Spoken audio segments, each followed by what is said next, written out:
Peter Pan's Neverland Nightmare. I love that this has become a tradition now that we cover a movie. Yeah, you forgot that was the thumbnail. You saying you're leaving. Yeah. We cover a movie in the Twisted Child universe. What is it called? The Childhood universe. Yeah, but everyone calls it the Pooniverse. So once a year we come to talk about the Pooniverse, and what a special occasion, guys. We get to talk about 2 of these movies tonight. Are you excited? Wow. I'm so excited. This is every time I'm watching one of these and my girlfriend spots it, she's like, "What are you watching?" And I say, and she goes, "Why?" And I'm like, "It's for Tony." That's the perfect. My boyfriend goes, "Wait, what do you have to watch this month?" And I was like, "You don't want to know." He goes, "Okay." Maybe I should start saying that. Yeah. Real quick, Joey C, since you left at the very beginning of the Pooh 2 review, do you remember anything about that movie? What were your thoughts on it? Because we all didn't like it. What did you think? I don't even think I could remember a scene from that movie. Are you fucking kidding me? You know, it's funny. Bambi is the last thing I watched today, and I'm going to need your guys' help remembering what happened in that one. Yeah. But Peter Pan's Neverland Nightmare is kind of easy to follow. You see, because it's about an evil Peter Pan who's basically the grabber. And instead of having a wacky brother, which, by the way, rest in peace, this guy. I didn't know that was the guy from Chapter 2. Yeah. Imagine if the grabber was Peter Pan, and instead of having a wacky brother, he had a trans drug addict Tinkerbell. Yeah. This movie is just the Black Phone, but with Peter Pan. Though with sprinkling, sometimes he's Pennywise. That is true. And there are 1 or 2 scenes where he's Joker. Yes, he's every popular clown, because the grabber, I think, was a clown. Never is he Peter Pan, though. That's the one. Yeah, he never really is Peter Pan. So the thing is, he goes around, he kidnaps boys and sends them to Neverland, which is just killing them or keeping them and torturing them, like he does with Captain Hook. He kidnaps a boy in the beginning, and then at the end, you find out that he's been keeping him in a basement and put a hook on his hand. Why did he give him a weapon? I don't know. Yeah, this one, again, it's just the Black Phone, right? And a little bit of Pennywise and Joker. Yeah. Is there anything else? There was a lot in this movie I don't remember from Black Phone, though.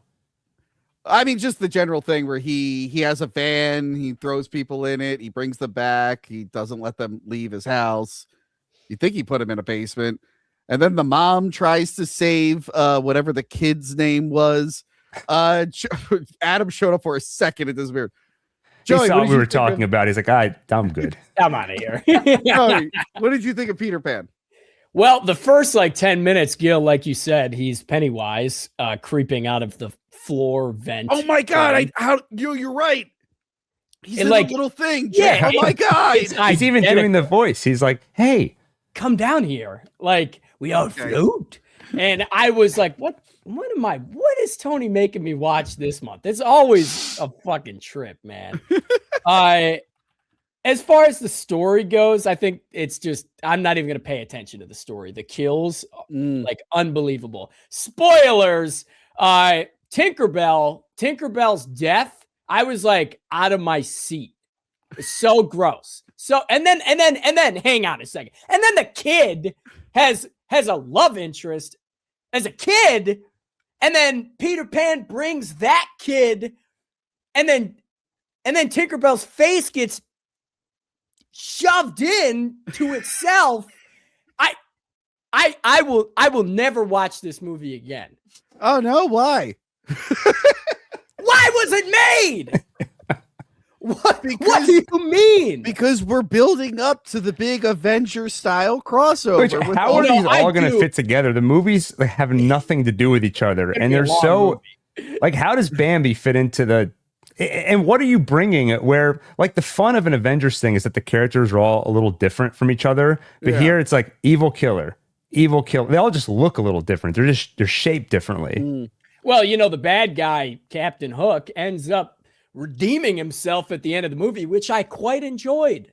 He wasn't even a bad guy in this version. He was just a prisoner. Well, in previous adaptations previous of this versions. story. He's taking it as canon to the original Peter Pan. He's like, finally, Captain Hook turned it around. Yeah, he got his redemption arc, and that's what I waited for the last 30 seconds of the movie. I was cheering, dude. What happened to Dustin Hoffman? I didn't see this at all. Yeah. And You probably want to rush out and watch it right now, right? Mhm. I really do. Does it not take place in like a Peter Pan universe? No, he keeps saying he's going to send the kids to Neverland, but that means killing them. But like, Except for this kid, for some reason, that kid got to be a Captain Hook. I mean, it's an interesting concept to think like, oh, Neverland's actually a whole bunch of boys that are dead, which is, I think that would be a better if it's actually dead boys in the universe and you see that. Yeah. Like, what the fuck? That's what these movies keep forgetting, is to take the fun, fantastical element from what we remember as kids and twist it into something dark. Nightmare. None of them do Yeah. that. Yeah. Instead, it's just like a gross, grimy horror movie, and you just slap like Peter Pan, That's Bambi. See, I also didn't see Bambi. Mm. 'Cause I was not paying for that shit. I saw you had to pay. I don't have Peacock. I got rid of Peacock. Well, much like Peter Pan, you Didn't got to pay. sail the high seas and obtain it another way. Well, yeah, you know what, Crystal? By the time the big crossover comes out, you better be up to date on all this. We're going to break all don't- the I'll The make a other ones- timeline. It's fine. She can just Thank watch you. that. I appreciate that. You know what's But- funny? You really should. But at least like Winnie the Pooh happens in the far, like it happens in 100 acre or the acres and stuff like Yeah. that. Yeah. This doesn't sound like it takes place in that their own universe type thing. No. Oh, yeah, you didn't know It's about just- the dungeon, the murder dungeon in Peter Pan takes place Fuck, I right in forgot there. No, about that. the creator said that for the sequel, he wants to reveal that Neverland is actually a real place, which I don't know how he's going to square it with this movie. I guess he doesn't have to. It doesn't Yeah. really matter, but 'Cause in You this should have done one- the first time, like the first Yeah. place. he's not even magical in this. He's just on drugs. Like even the scene where he's flying, I think it's just implied that he's just really high. it's Right? Tinkerbell comes in and he's still on the floor. So Yeah. at first I was like, oh, are we finally taking some kind of a fantastical turn? And then it cuts. I'm like, oh, it's just in his head. Yeah. So what is Tinkerbell? She's just a drug addict that he keeps around. Why does he keep her around? I don't know. Other than But she the has movie no powers, no nothing. So she takes like what is it, pixie dust or fairy dust is like Yeah. heroin, and she's injecting it, but he just Yeah. writes on a piece of tape, let me give you more of your pixie dust. Yeah, and then like I think she thinks the kids are going to Neverland, but She's like realizes- been in denial. And Yeah. finally she's, I don't believe you about this. after like 17 What tipped you years, off? she's like, I think you might be lying to me. And then again, there's the plot about like Wendy, the mom Wendy, trying to save her lost boy. And Were I there could names care at least? less. Like, was there a John? Was there like a Jonathan? Was there a Hold oh on. my god, Michael? I couldn't me tell see. you one. There time. was Jonathan, you Michael, know how Wendy. Peter Pan would his shadow would disconnect from him and move. Yeah. That's in this movie occasionally. There'll be like a little evil shadow that will like Does point it- at stuff and tell Peter Pan what to do. Yeah, so That's it. Yeah. There It is a pops up like John 3 times, I Darling. think. That would have been a cool thing to do. What about was Tiger Lily in it? yes, and Or I the can't mermaids? Wait, remember really? who it was. I cannot remember who Tiger Lily was in the movie, but I'm seeing in the credits there's a Tiger Lily. I don't remember that. I think yeah. she was just one of the mom's friends. I think That's that was such it. bullshit. Yeah, Yeah. that about wraps up that movie. That's right, Crystal. It is bullshit. Look, I feel ripped off. I paid for this movie. You don't have What? Peacock anymore? Well, I mean, technically, I paid for it. I just paid for Oh, it. what? Okay, that's a little bit different. These are just semantics. Come on now. Real quick, the director of this is the guy who produced all of them. But before he started producing these, he did a bunch of movies like this, and I think that's why he's producing these. And on Patreon, me and Jess covered a movie he did called Cupid, which is exactly what you think it is. It's a killer Cupid angel. It's Oh. really bad. That's his entire catalog, by the way. All the movies he's produced has just been nothing but this garbage. This one at least had more of a budget than some of the other ones I've seen. Somehow they're getting better budgets and getting like slightly better cinematography. I think it's us. We're propping these movies up. Are we we keep talking doing about it? them. Are we? Oh no! I might as well say Tony from Hack the Movies as a producer. To be honest, Do you think we'll get in one of these at some point if we I keep hope talking so. about? I would like that. I think I'm we'll glad get they in them the me. same way Peter Pan is in it. Like there'll be a Gil character, a Joey character, and then like we'll just get run over by like I don't know. Like I'm they'll kill totally us off fine with in the that. got as like a little revenge. What was that? I like it. What you got? Roger Ebert and Gene Siskel were always upset with the first American Godzilla because they're made fun of in the movie, the Mayor Ebert. And like when they did the review, they were like, "Wait, why didn't you have Godzilla kill us?" So even they were let down. They're like, "Oh no, it's fine. You made fun of us, but like you didn't really do much. Like you could have done so many things." That's what I want. I want us to be killed by Bambi and Winnie the Pooh. Yeah. And the other one, I don't know. The other ones haven't come out. Oh, what's the next- Pinocchio, Unstrung. I think that's coming later this year. And Crystal, you're going to want to see that because I believe they wrote poor Robert Englund into that one. Oh no. Okay. But we can Which- say we haven't got to Bambi yet, but Screamboat still reigns supreme. That's the best Absolutely. one Steamboat is of all these. Steamboat is not connected to these. So I know it's not. It should be said it's not connected, but it's Yeah. of the same public domain subgenre. All right, By but the can way- we get like the Disney princesses to start being public domain and What do you mean? Most of them are public domain. Oh, What yeah. are you talking about? oh yeah, true. That's why I'm Disney. thinking That's why wait, Disney made them in the first place because they didn't have to pay anything. true. Yep, that makes sense. But they should definitely do some killer like Belle and Killer Wait, what- Ariel. Killer Ariel. Dude, Richard Brake is Geppetto in the next movie. The guy who shot Batman's parents at Batman Begins. And he was Oh. also in 3 from Hell and Game of Thrones. yeah. Like, wait, they're getting like actors in these now. What the fuck is going on? We got to get Frank should get his agent to call these people and get in it. So yeah, more of the same. The premise, it's a wacky title and it's a slog to get through. Like maybe some of the kills are cool, but you're not invested in any of the human characters because they're so fucking bland. Yeah, nothing more I to thought say. the actors, at least at the beginning, were putting in an effort. I'll say, like I bought like Wendy's or the sister. Like some of the performances, I thought like they're trying. They are And trying. It Some of them are translates. They're just trying, not given a lot of material to work with. Yes. Which is weird because Dark Peter Pan, you figure there'd be a lot to work with, but when it's all limited to just like 3 rooms in a house, I guess you can't really do much. But yeah, that's it. We will be back later to talk about Bambi the Reckoning. Next up, a lot of Resident Evil news, guys. Zach Kreger from The Whitest Kids You Know. And he's also the director of Barbarian and some other things, but I'll always know him as the comedy group Whitest Kids You Know. They announced this week that he is going to do a live action Resident Evil. Feel like it's a little too soon. We had that Welcome to Raccoon City movie, which I thought was fine and fun, but it wasn't great. And then we had that really weird Netflix show. Feel like we could take a break on Resident Evil for a bit, but instead there's like, no, we're making a Resident Evil movie. Of course, I've reviewed a bunch of Resident Evil stuff. People keep asking me to review more Resident Evil movies. And like the struggle I have is, who am I going to replace Kieran with? Because he won't do it. Because he's enjoying life off the internet. So when I figure that out, I will start reviewing the Resident Evil movies again. But you guys are in luck. Because this is technically a Resident Evil movie. It is a documentary about George A. Romero's unmade Resident Evil film. This is actually recommended by Pedro. Speaking of a zombie, he's supposed to be dead, and yet he keeps joining my live streams and DMs me all the time. He let me know that this was out. I knew this was coming out. And it has 2 things I love, George Romero and the Resident Evil franchise.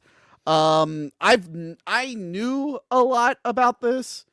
Where am I at here? Oh yeah, there you go. I didn't know about this. So I knew this movie was being made. I knew about the backstory. I turned it on and boom, there's James Rolfe. I'm like, oh, I didn't expect that. Is he credited? Did you I- go back? Because I I went forgot back to. and I didn't see. So everyone that speaks has a title underneath, and I was wondering what his title was going to I'm be. pretty sure they did. I didn't see it. Although his cameo, His first time it pops up, there's nothing under there, at least from what I saw. Although his cameo introduces the one thing I don't like about this movie. I really love how they visualize things from the script and how they recreated moments from the games, and they have all these little vignettes and stuff that feel like the games, but they only apparently had one tube TV and they use it constantly. It's the same TV. And I kept noticing it. I'm like, get different TVs. It would have been cool if it was a different TV. I didn't Leave the tube TV alone. Why did you think about that? Because it was so clearly the same TV, the same tape and everything. And I was just like, it kept taking me out of it. I'm like, I would have got a different TV. That is what took you out of this? No. It's not even like a narrative where you can question the continuity of how could that TV be in both locations at once? So I feel what the fuck? So I feel like most people know about the George Romero Resident Evil thing. He did a commercial for Japan for Resident Evil 2. He was attached to this movie. I think he was the second person who wrote this movie or co-wrote it. The previous draft was Alan B. McElroy, who wrote Halloween 4. Don't worry, he went and wrote Tekken, the video game movie Tekken, which I reviewed last year. It didn't do that well, but it's a really good episode. Please go back and check it out. So I went in knowing a bunch about this backstory, but I appreciated all the new information I learned. I loved hearing from the scenario planner from the original game. I love seeing more behind the scenes stuff of when he was directing the trailer. And I really loved the breakdowns of each script, the McElroy script and the George Romero script, and what went wrong, why did it not ultimately get made. I don't know. I thought it was a really, really good documentary. Joey C., what did you think? Yeah, I love a good documentary about a film. Admittedly, I'm not real quick. Yep. Documentary. God damn it. Everyone fucking yells at me for You that. New Yorkers. No, all the Rochester people, Kaylee, Carl, they all go documentary. Well, how the fuck do you say it? What do you mean? Documentary. Where I'm from, we say documentary. Like a document tree. What sport are we talking about here? God. Anyway, continue about this documentary. I'm just trying to enjoy it. Joey, I would love to hear your commentary on this documentary. So this is a really good documentary because I'm British. It was pretty solid. It's a damn shame that George Romero's script didn't get finished. I did really enjoy the breakdowns of the script. That's information that I really like to know that I feel like is probably out there, but I never look into it. I'm not the biggest fan of the live action Resident Evil movies. Perhaps for good reason. Some people would say not. But this was a fun documentary. This is really not much else to say about it. I'm not a huge fan. If you are a huge fan, definitely watch it. But I appreciated it for the behind the scenes stuff. Sorry, I got a cavity filled today, and my face is numb, so it's hard to. That's the only reason I said documentary. Oh, okay. That's the only reason. Just I do say it normally. Gil, how did you feel about this? Did you watch it? I did. I watched it. Okay. I thought it was solid. I thought the first... I'll say that the thing that is most interesting about this, that makes me want to watch it, is George Romero is going to make a Resident Evil movie. That's interesting. The first 40 minutes of the documentary are mainly a mini retrospective on George Romero himself. I felt like I knew a lot of that already. And then sort of a mini retrospective on the Resident Evil video games. Again, I kind of feel like I knew a lot of that already. There were little tidbits of new information that was interesting. And then when you get to the actual Resident Evil, I was wondering, how are you going to do more than just kind of pick through his script and sort of tell us what would have happened in his version of the movie? The stuff, and I think a lot of it was kind of just that, and I'll say that's when I found it least engaging, is just sort of reading from the script, showing that radio that they used whenever they were quoting the podcast guy. I feel like there wasn't really a narrative around the making of this movie that rose above George Romero was hired, script he wrote was too violent, so he got fired. It's not like that Tim Burton Superman movie where they actually got the production started. There were costumes to show. So I felt like it's that's not really the documentary's fault. Like there just isn't more stuff there. But I thought it was at its best when it found new information from interviews, or when it almost just became an excuse for people to talk about what George Romero meant to them personally and kind of got into their stories, especially toward the end. That's probably when I felt most engaged. But overall, if you're a George Romero or Resident Evil fan, I think you'll generally enjoy these 2 hours just being immersed in that world. Crystal, are you either of those things? I am. I was actually streaming the last time I streamed, which was forever ago, Resident Evil. The original one, I actually bought at least 5 or 6 of them. I kind of wanted to go through them and replay them. So, yes, I do like Resident Evil a lot. I actually like the first movie a lot, even though it's completely different. It's underrated, as my episode says. That's and the new one was fine and fun. All the other ones are on their own. Yes, I know fine and fun. Everyone knows fine and fun. I can't defend all the other ones. Sorry. You're all on your own. No. I didn't say all of them. I think it's because I was like younger when I watched the first one. I thought I some of the scenes I'll never forget. Like with with lasers, right? And the chops. Like there's certain scene there I can never forget. And of course, obviously, I love George Romero. So I was excited to go into watching this, and I agree 100% with Gil says. Talking about George Romero, I'm always going to, even though I know almost all of that, I'm going to love listening to it again because I do love listening to it. I love listening to about the video game itself because I've played it. I really didn't know much about it. I didn't know about that very first game that it was based off of. Found it massively interesting. Got a little bored. I still have 20 minutes left to watch of this, but I couldn't pay as much attention to it listening to them just reading the script. I kind of was too ADHD with that.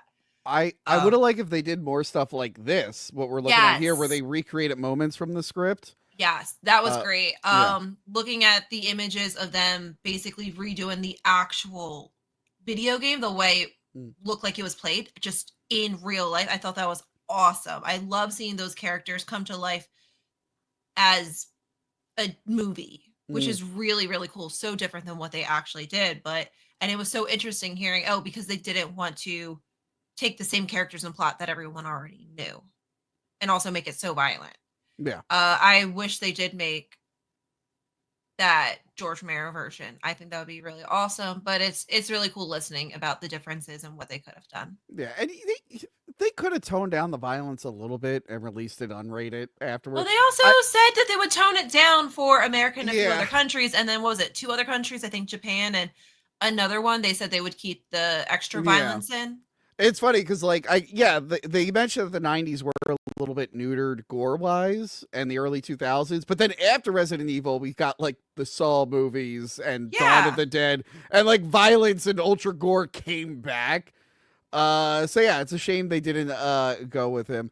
I loved hearing his version of the script. They all make a point to say it was just like a first draft. It would have gotten rewritten and reworked. There were some weird changes, like Redfield not being a part of STARS. I thought that was interesting. I love seeing all the concept art and the, what do we have here? The Tyrant. Yeah. They have a big model of the Tyrant that K&B was going to do. It looks so much better than the Tyrant we got in Resident Evil Extinction. That was fucking awful. But yeah, it's one of those, what if it got made? It's like Jodorowsky's Dune. And like Gil, you said the Superman documentary, Tim Burton's Superman. I had a good time with it. I mostly liked the visual representation, how they presented the story and everything. It gave a very Resident Evil vibe. It's interesting that you said there's not that much story to really tell, but it's about 2 hours long. Yeah, I think that's why they pad it. They pad it with the Romero backstory, the Resident Evil but game you also backstory. I think they talk about an hour and a half. I got an important question here. What is the pronunciation of this type of film again? Documentary. Yes. Documentary. Okay. Yeah. Okay. You got a problem here? All right. No, it's good. Did someone type something? Why did you interrupt us with that? No, I just want to make sure I get this straight. So when I promote this film more, I understand how to say documentary. Documentary. Documentary. Okay, good stuff. Good to see you. Learn something new every day. I was listening to a podcast earlier today, and one of the hosts was about How do you have time to listen to a podcast and then also watch 7 movies? I'm just asking. You got to download that Chrome extension that lets you watch at a faster speed, and then you just have to know, when can I fast forward through this scene? That's what I used for the next movie. You have to use it responsibly, though. But I would never do that. Obviously, I will see through almost every freaking movie I watch. I do that with podcasts and books. I can't focus. Yeah. But they were talking about how their least favorite part of a podcast is when someone gets hung up. I'm like, no, I'm not sure how to pronounce this word, but so I was like, don't do that on the stream tonight. Also, I did like in the documentary when they were they kept emphasizing like, don't worry, the dialogue would have been better if you had a chance to rewrite. And then they keep coming back to that one guy where he's like, but I mean, there were 3 drafts and there were very marginal changes from one draft to another. I'm like, I don't know if this really holds up, that the dialogue was going to get that much better. I mean, I've seen some of his later zombie movies. They weren't great. Yeah. But yeah, I kind of feel bad that I was left out of this documentary. As someone who took George Romero's Night of the Living Dead and made it better by adding myself to it. Well, I'm sorry. Did you say something, Crystal? I was talking about the Hack the Living Dead, one of the greatest films of this or any generation. I think instead of Zach Krager, they should give this new one to me. That's what I think, and I'll use Romero's script. I won't change a thing. It'll be I'll respect the lore of his script, and I think I'll be able to knock it out of the park. What do you guys? They were struggling to get enough budget to do what he had in that script, but you'll be just fine. Well, that was like the 20-something years ago. I'll just AI everything. It'll be fine. I'll take the people AI love that. Yeah, people love it. I'll be like, AI is zombie here. It'll change. It'll just change backgrounds and everything. You just ask ChatGPT to write the script for you. You'll be fine. I'll ask ChatGPT. Say, hey, ChatGPT, take script. That's all you have to say. Say, write Resident Evil as if it was a George Romero movie. Done. It just gives me that script. And then you say, now create the whole movie. And then you do what this movie did, where at the beginning it just plasters a paragraph about fair use. Yeah. Don't worry, we're protected. You know, because they use so much game footage and the footage from like the movies. It makes sense. But yeah, if you like film documentaries, especially ones about unmade films, fucking Joey, I see you mouthing. What? I'm practicing. Check this out. And I know a lot of this was old news to us, but there might be George Romero fans that don't play Resident Evil and don't know about the games and just want to see a story about an unmade movie. And there might be Resident Evil fans that don't know much about George Romero other than he was attached to this and the games are kind of based off his stuff.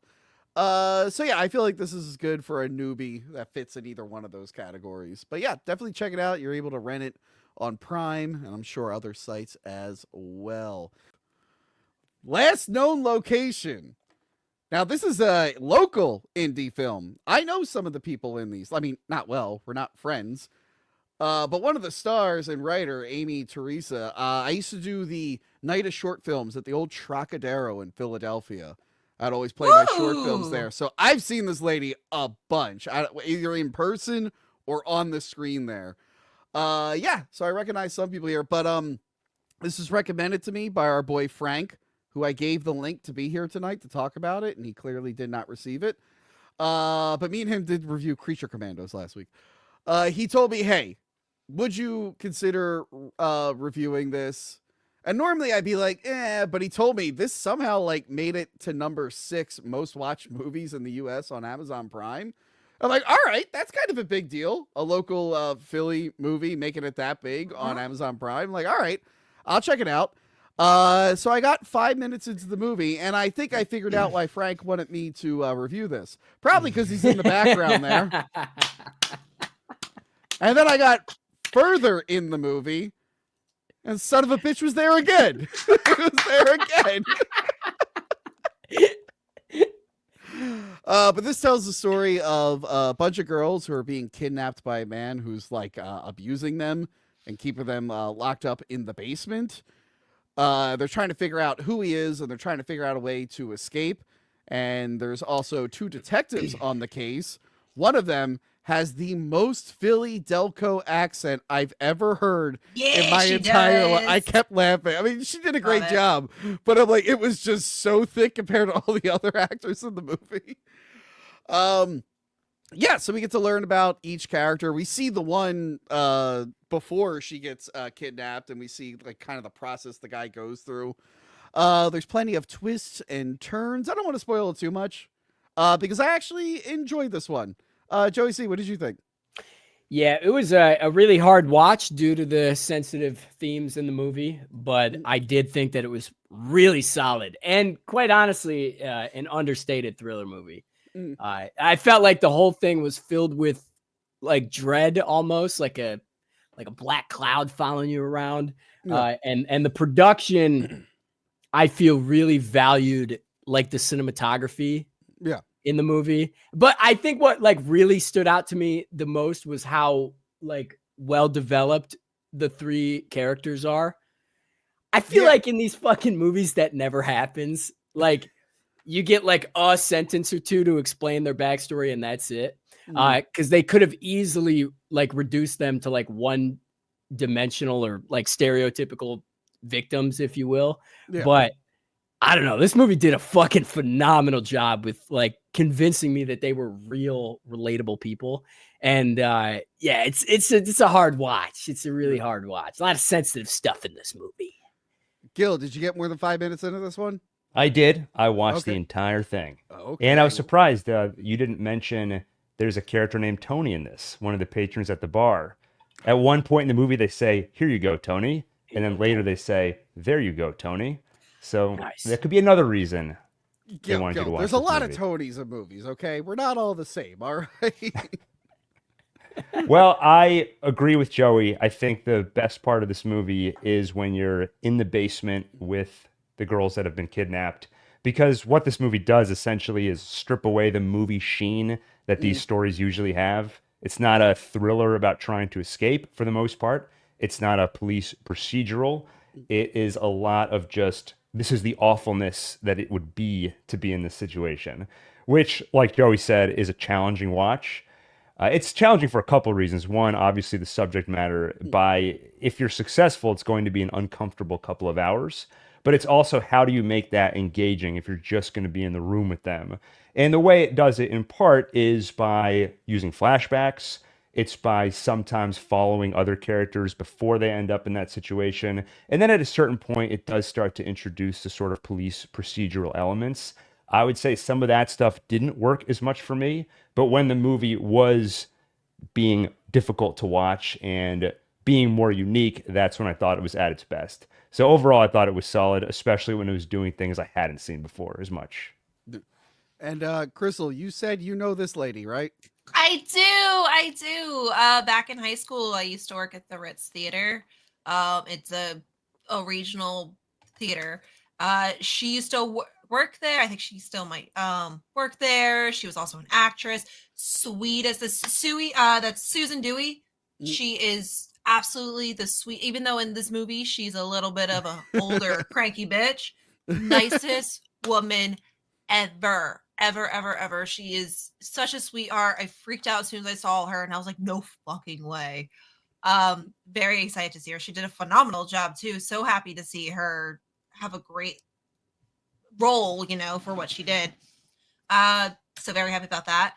I really liked the movie a lot. I wasn't sure what to expect because you said, oh, it's a local movie. And I was like, okay. A lot of them, not the best budget sometimes. Yeah. Sometimes it's not, you know what I mean? Maybe not I wasn't expecting this. Yeah. This is a movie that I would expect to be number 6 on Amazon Prime.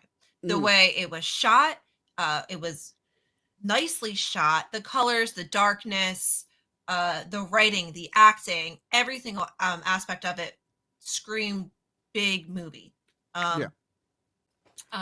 It was definitely uncomfortable, but from someone that, grew up watching Lifetime movies and being forced to watch that and then crime documentaries and those types of things, it felt as if you took one of those like horrific stories and then just remade it into something for everyone That also to watch. might be why it's doing really well. As someone who had to watch, not on purpose, a bunch of forensic files and stuff. Yeah, I can exactly see like that. like. The people who crave that kind of stuff being real into this story.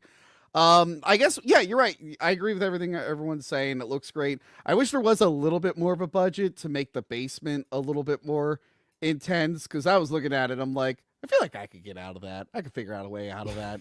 But like if it looked like Buffalo Bill's basement, or if you had like a jail cell down there or something like a little bit. I think they made it very realistic to think about it. Like, I guess so. I mean, that it could also work that way too. I don't know. I would have had the basement be just a little bit. Can we just talk about? I don't want to spoil the ending. I do want to say the ending threw me for a loop, and I'm not sure exactly how I feel about it. I think it is a solid film. It's cool that a local film made waves like that. Yeah.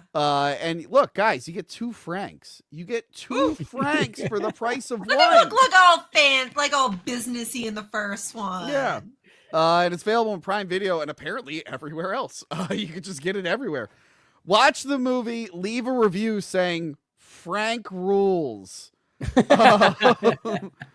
Real quick, was the bad guy's name Frank? Because that's going to sound bad. No, I don't think so.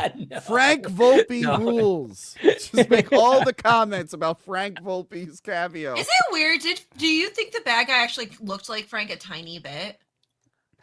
Like, there was some similarity where I was like, dare you? It's true. How dare you? Leave Frank alone. Actually, no, I was like, there was some type of similarity there. I was like, I kept thinking, Frank could have played this part. I'm pretty sure the bad guy is the director, I believe. Really? It's really not going to look good if the killer's name was Frank. Because then they're going to clip this out. Tony's like, leave poor Frank alone. Frank rules. There wasn't enough attention on the villain in this movie. He was not even a character. But yeah, that is it for last known location. Check it out. Long Bright River. I picked this because it takes place in Philadelphia. It's a drama set in Philadelphia, Kensington to be exact. It stars Amanda Seyfried. Why is it every time I'm unsure of a last name? I'm always counting on one of you to tell me the real pronunciation. I'm not, because if I fuck it up, I'll get crucified too, man. I was gonna look it up earlier, and then I was like, you know what? I'll just ask Tony tonight how to pronounce it. So you completely threw me off here. God damn it! Hold on, I'm looking. Pronounce it for me. Seyfried. Okay. Yes, Long Bright River. AI told me. Amanda Seyfried. Yeah, she is a cop who works in Kensington, which is a real life place in Philadelphia that has a horrible, it's had a drug problem for decades, but it's gotten worse. And there's someone going around killing sex workers, and this upsets her because we learned that her sister is one of the missing women. But she doesn't want people to know that, really. So she takes a personal interest in this case, even though she's not a detective. She's trying her best to figure out what's going on, because a lot of the murders are being written off as just overdoses. But she believes that they aren't. But yeah, it ends up becoming more and more personal as the show goes on. And yeah, this was a pretty gripping drama. Did you watch all of it? I watched all of it. I actually got pretty invested at some point. Really? And I just watched all of it. Yeah, don't get me wrong. It's not like the best thing ever. There is some like man bad scenes in it. Like, you're a man, you're bad. But mostly I just got invested in the main character, and like I wanted to know more about like her connections to her family. There were some curveballs that I was not expecting, like who the kid's dad is.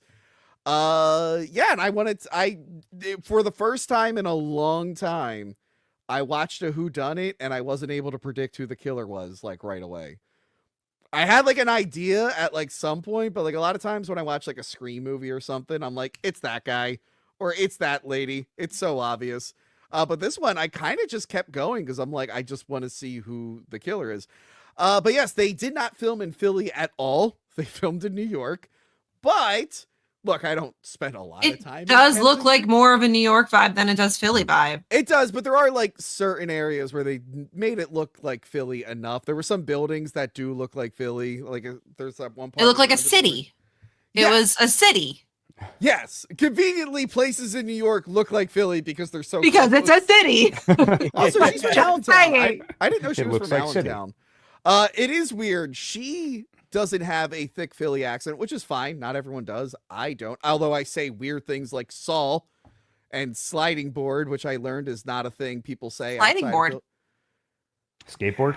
The skateboard, Tony. See, what are you talking about? No. All right. So this is going to be in the Judge Dredd episode. I said the term sliding board for a slide, like at a playground. Yeah. And you think this is normal, Crystal? No, it turns out that is a very local term to Philadelphia and the surrounding area. A sliding board?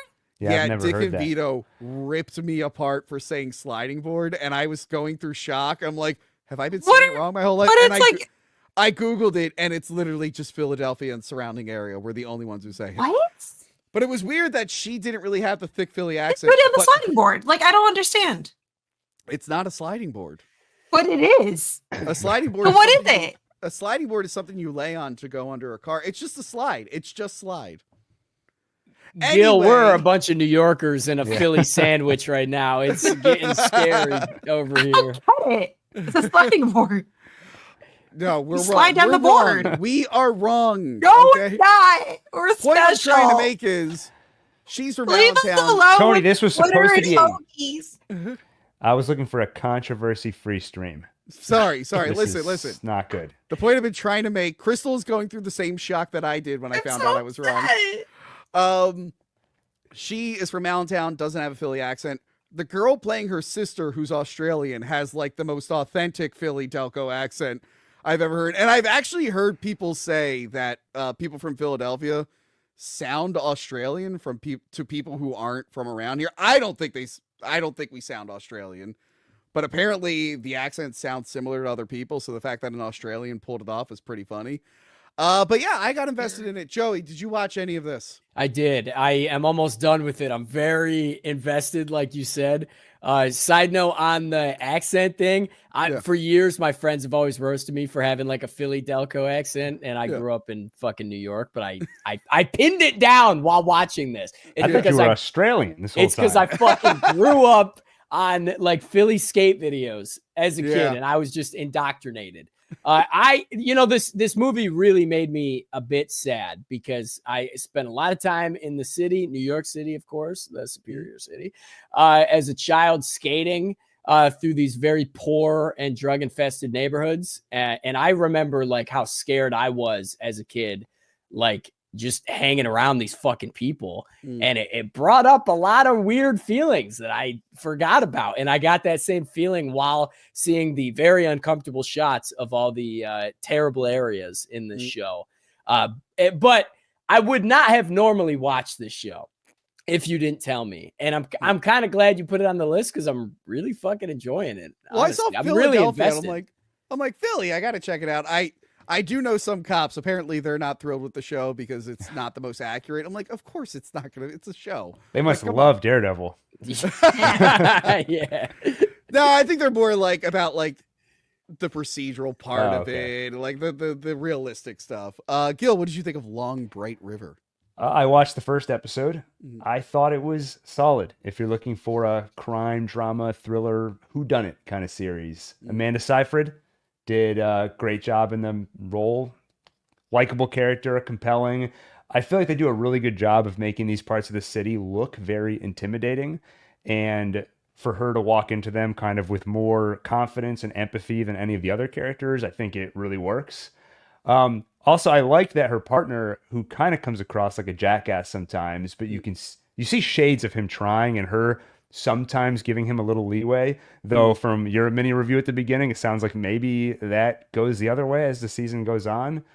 But it's like, Joey, you were saying, it's not the kind of thing I would normally watch, but I enjoyed the first episode. Probably not going to keep watching, but only because I have so many other things I need to watch. But enjoyable, solid. Crystal, what did you think? It was okay.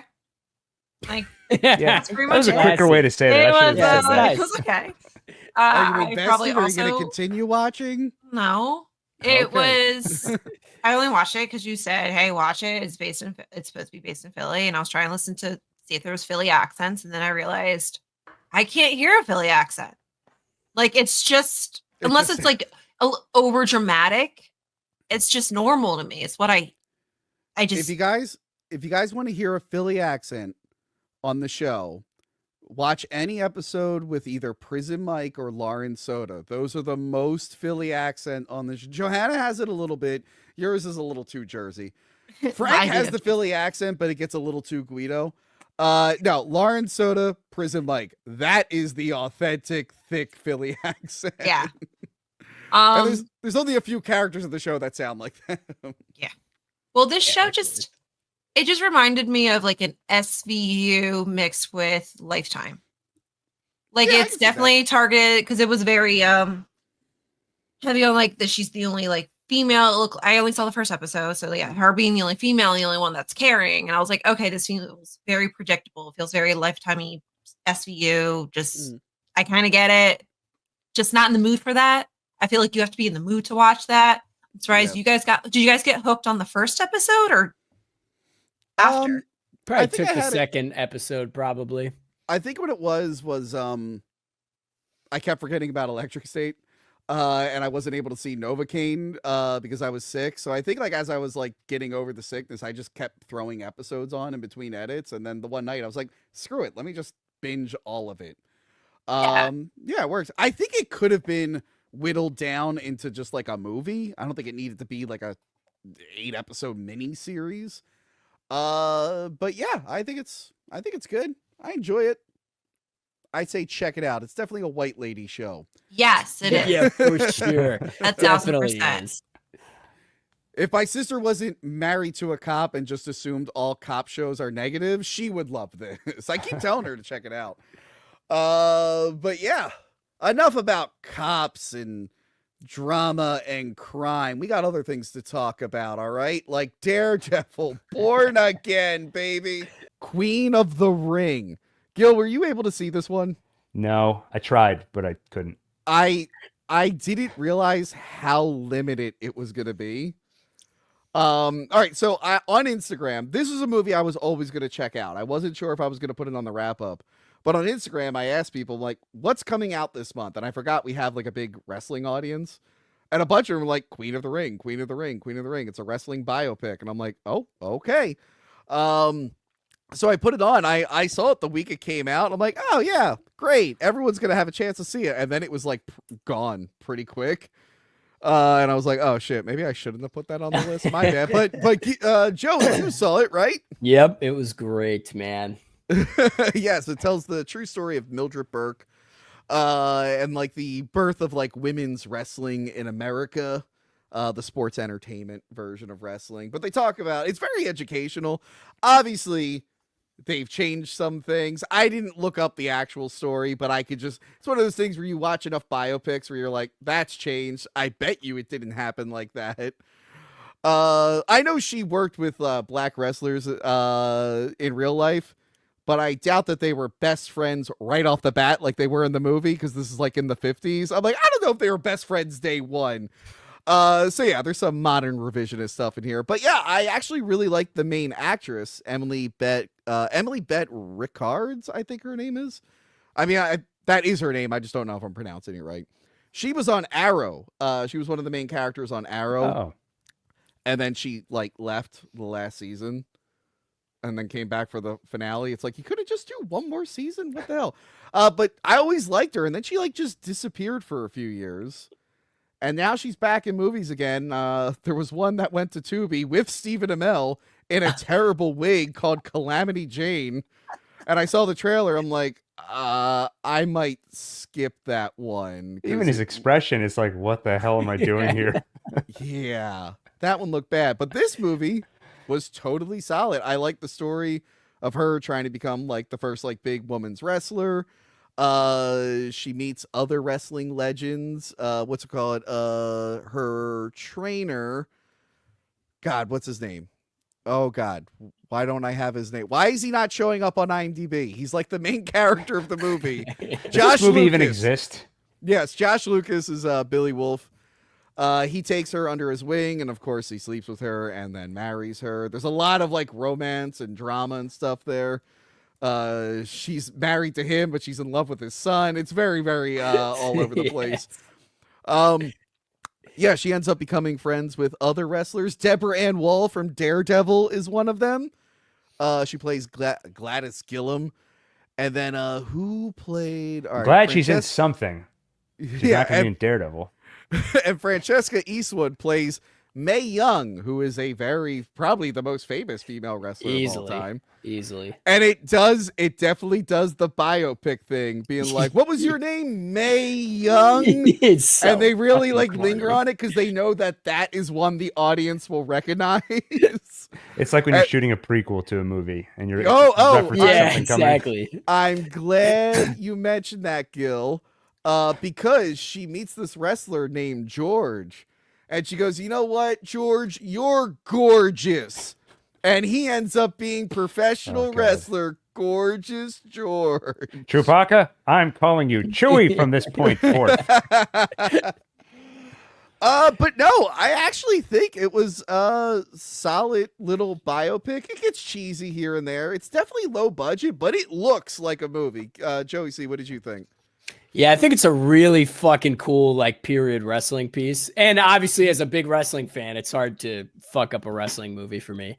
But it really is like your typical biopic, and you can tell it's low budget. But I do think it has some nice charm to it.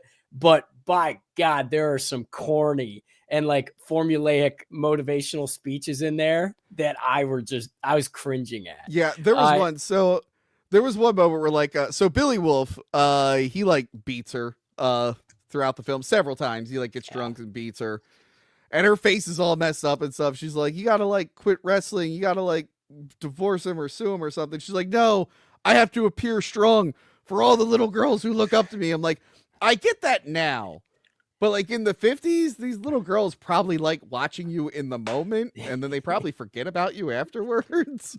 Like, I don't think if a fandom was like how it is now back then, that was clearly put in for like a modern audience.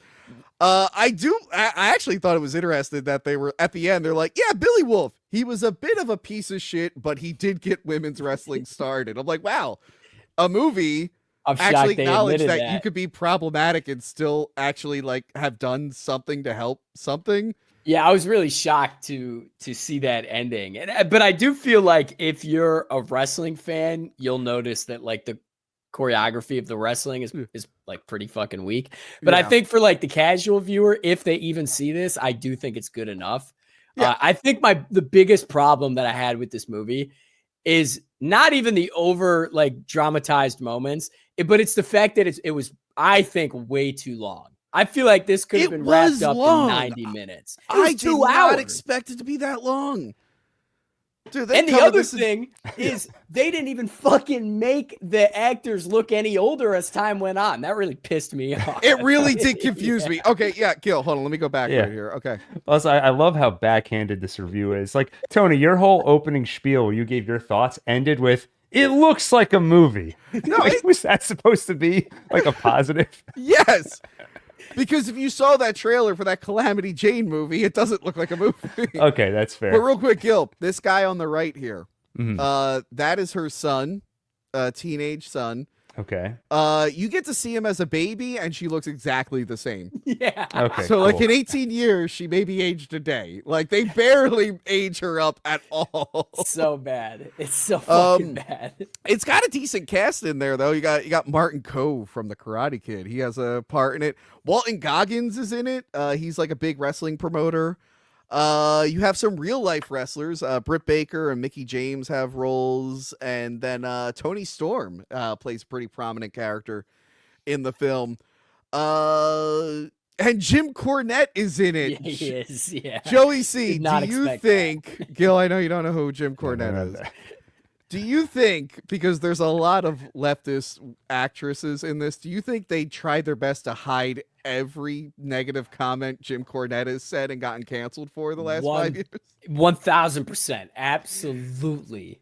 Jim Cornette still has me blocked on Twitter. That is hilarious. What happened? Is this like ripping open an old wound? Well, no, I just called him a cuck because apparently he is. No. Apparently. I've never heard about that. Wait, you didn't hear about this? Okay, so allegedly a few years ago, this story broke that allegedly when he was in charge of like upcoming talent in WWE, he like forced a bunch of wrestlers to like sleep with his ugly wife unless they wanted to get ahead. And this whole story broke. And I just had he's like a shit talker on Twitter, so I thought I'd have fun. Crazy. I called him a cuck and then now I'm blocked. But you know what's funny? YouTube shows you like other channels your audience watches, and apparently my audience really likes Jim Cornette's wrestling channel. And now I can never do a crossover with him because I called him a cuck. What's going on here? Do you ever look at what your audience also watches, and then you're disappointed? You see a certain channel and you're like, really? Like I'm in the same company as that channel?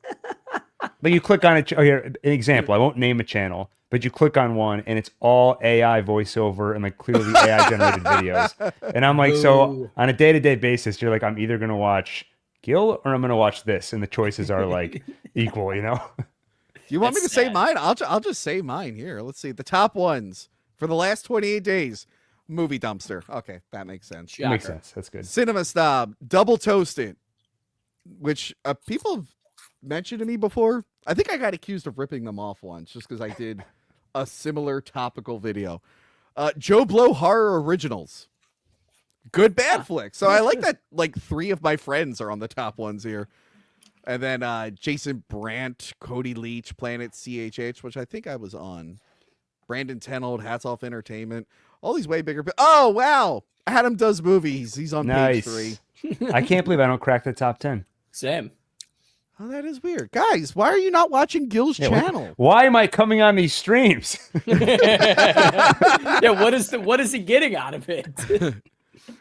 But yeah, solid biopic. You're right, Joey. It's a little too long. I think if I was watching at home, the length wouldn't have gotten to me as much. I agree. Thank you for eating on a broadcast, by the way. That's great. I love the see when you clip these out of context and then people find the clips who don't know your channel at all. Yeah. And so there was one where I think Joey and maybe Crystal were both eating, and somebody was like, "What is going on with half the co-hosts eating? Well, what is wrong with you guys? You unprofessional? Don't know how to run a show?" They miss all the context leading up. See, if they knew the context, they would see how hilarious a punchline that was. Well, that's why in all the clipped reviews I have, check out the full episode. So they go back and they check it out. One last thing about Queen of the Ring. There is a great line in here. Another prequel biopic, and he's going for fucking Girl Scout cookies. Joey, come on, man. Wait, Tony, is this true? Someone's saying in the chat here, you don't link to One Take. That's the problem. You have to put the link in the description. I don't link to any of these. All right, please. I wouldn't have interrupted, but you were chastising Joey for eating anyway, so I figured if I'm going to say it, now's the time. I don't link to any. Okay, anyway. There's a great moment, right, where she's having a very public divorce, and they're working it into the storylines. And this man is like, I don't agree with putting personal drama in storylines. And Mildred goes, I'm sorry, sir. Who are you? And he goes, I'm Vincent McMahon. And my son, Vince Jr., is loving everything you're doing. And it's like, I booed. There we go. There it is. We were waiting for it. Yeah, we were waiting for it the entire time. The entire movie. And I'm pretty sure they were like, thank God this movie takes place when he was a child. And we don't have to address anything that's been going on with Vince McMahon. But yeah, check it out. If you're a wrestling fan, you'll dig it. If you're into girl power feminist stories, you'll dig it. If you just looking at beefy, muscly broads, you'll dig it. And yeah, next up, there's a new show starring Kevin Bacon called The Bondsman. Did anyone get a chance to check this out? I watched 2 episodes of it. I watched the first episode. Okay, yeah. I saw previews for it and it looked interesting. It's got a very Evil Dead vibe, as you can tell from this chainsaw that he's rocking. Sure. Tells the story of a bondsman or bounty hunter. I think those are the same things. I'm not entirely sure. Getting killed by two people he was pursuing. And then he comes back to life and gets healed. He finds out that the devil appreciates his bounty hunting skills and wants to use him to now do bounty hunting for demons who escaped hell, which is the plot of Drive Angry starring Nicolas Cage. But this one's done a little bit better, I believe. Yeah, it's pretty fun. You get like all this demon violence. The demons are pretty cool. The violence is a lot of fun. It didn't really grab me as much as I hoped it would, but I'm gonna give it a few more episodes because I think there could be something good there. It's filling the gap left behind after Ash vs. Evil Dead went off the air. But Logan, what did you think? Hang on one second, Tony. Can you put punch back two photos to the logo, since I have absolutely nothing to bring to the table on this video, since I didn't watch this shit. Yeah. I'd like to point out the typography on the bondsman. Yeah, this is kind of a low-res shit image that Tony sourced per usual. But if you look, if you can enhance on the N and the M and the N, those are all. No, please go back. I can't make it any bigger. That's fine. I see it now. Yeah, people on their computer can. There's a chainsaw for the N. There's double knives for the M, and then we have a shotgun on the N. I appreciate that. They put some effort into the font. Hold on, asshole. Wow. Why are you so rude to your guests? Let me go blow someone again quickly, Tony, since that's what we're doing today. I'm the bad guy. Doesn't do the show in months, comes back, making all kinds of crazy demands. Tony, can you punch it? No, I can't punch it. Can you enhance in 2025? Can you enhance a little bit? Just do better. Yeah, there you go. Chainsaw. Okay, nice. You can kind of, it's more pronounced in the black and white. That's fine. It's giving me a little bit of a Venture Brothers vibe with this style. Anyway, Logan, I was going to transition before I was rudely interrupted by, I guess we're calling him the host. Does the font match the quality of the show? Is the show just as good as the font? I'll tell you right now. I was ecstatic because I didn't watch a lot of I just saw one trailer, and I didn't even watch the entire trailer. I just saw mainly, I think he was fighting someone with the orange eyes or whatever. I'm like, that looks kind of shitty. Like the eyes part looks kind of shitty personally to me. It was giving Ghost Rider vibes. I was gonna say Ghost Rider. Yeah. But then I watched it and I was like, holy, this show is good. And I also I'm from the South, so it takes place in Georgia, and it's kind of, I'm not from Georgia, from Tennessee, but it is kind of cool to okay, they're going to a little honky tonk bar or whatever, and someone's singing country music and stuff like that, and his mom's very religious and stuff like that. It was very fun. I think Kevin Bacon's doing a great job in it. His character's perfect. The gore was good when the guy gets his hand blown off in his first episode. It's really good. Actually, after watching the first episode, I was very excited to see where the season goes because it's very fun and it's also shot really well. It's very good quality.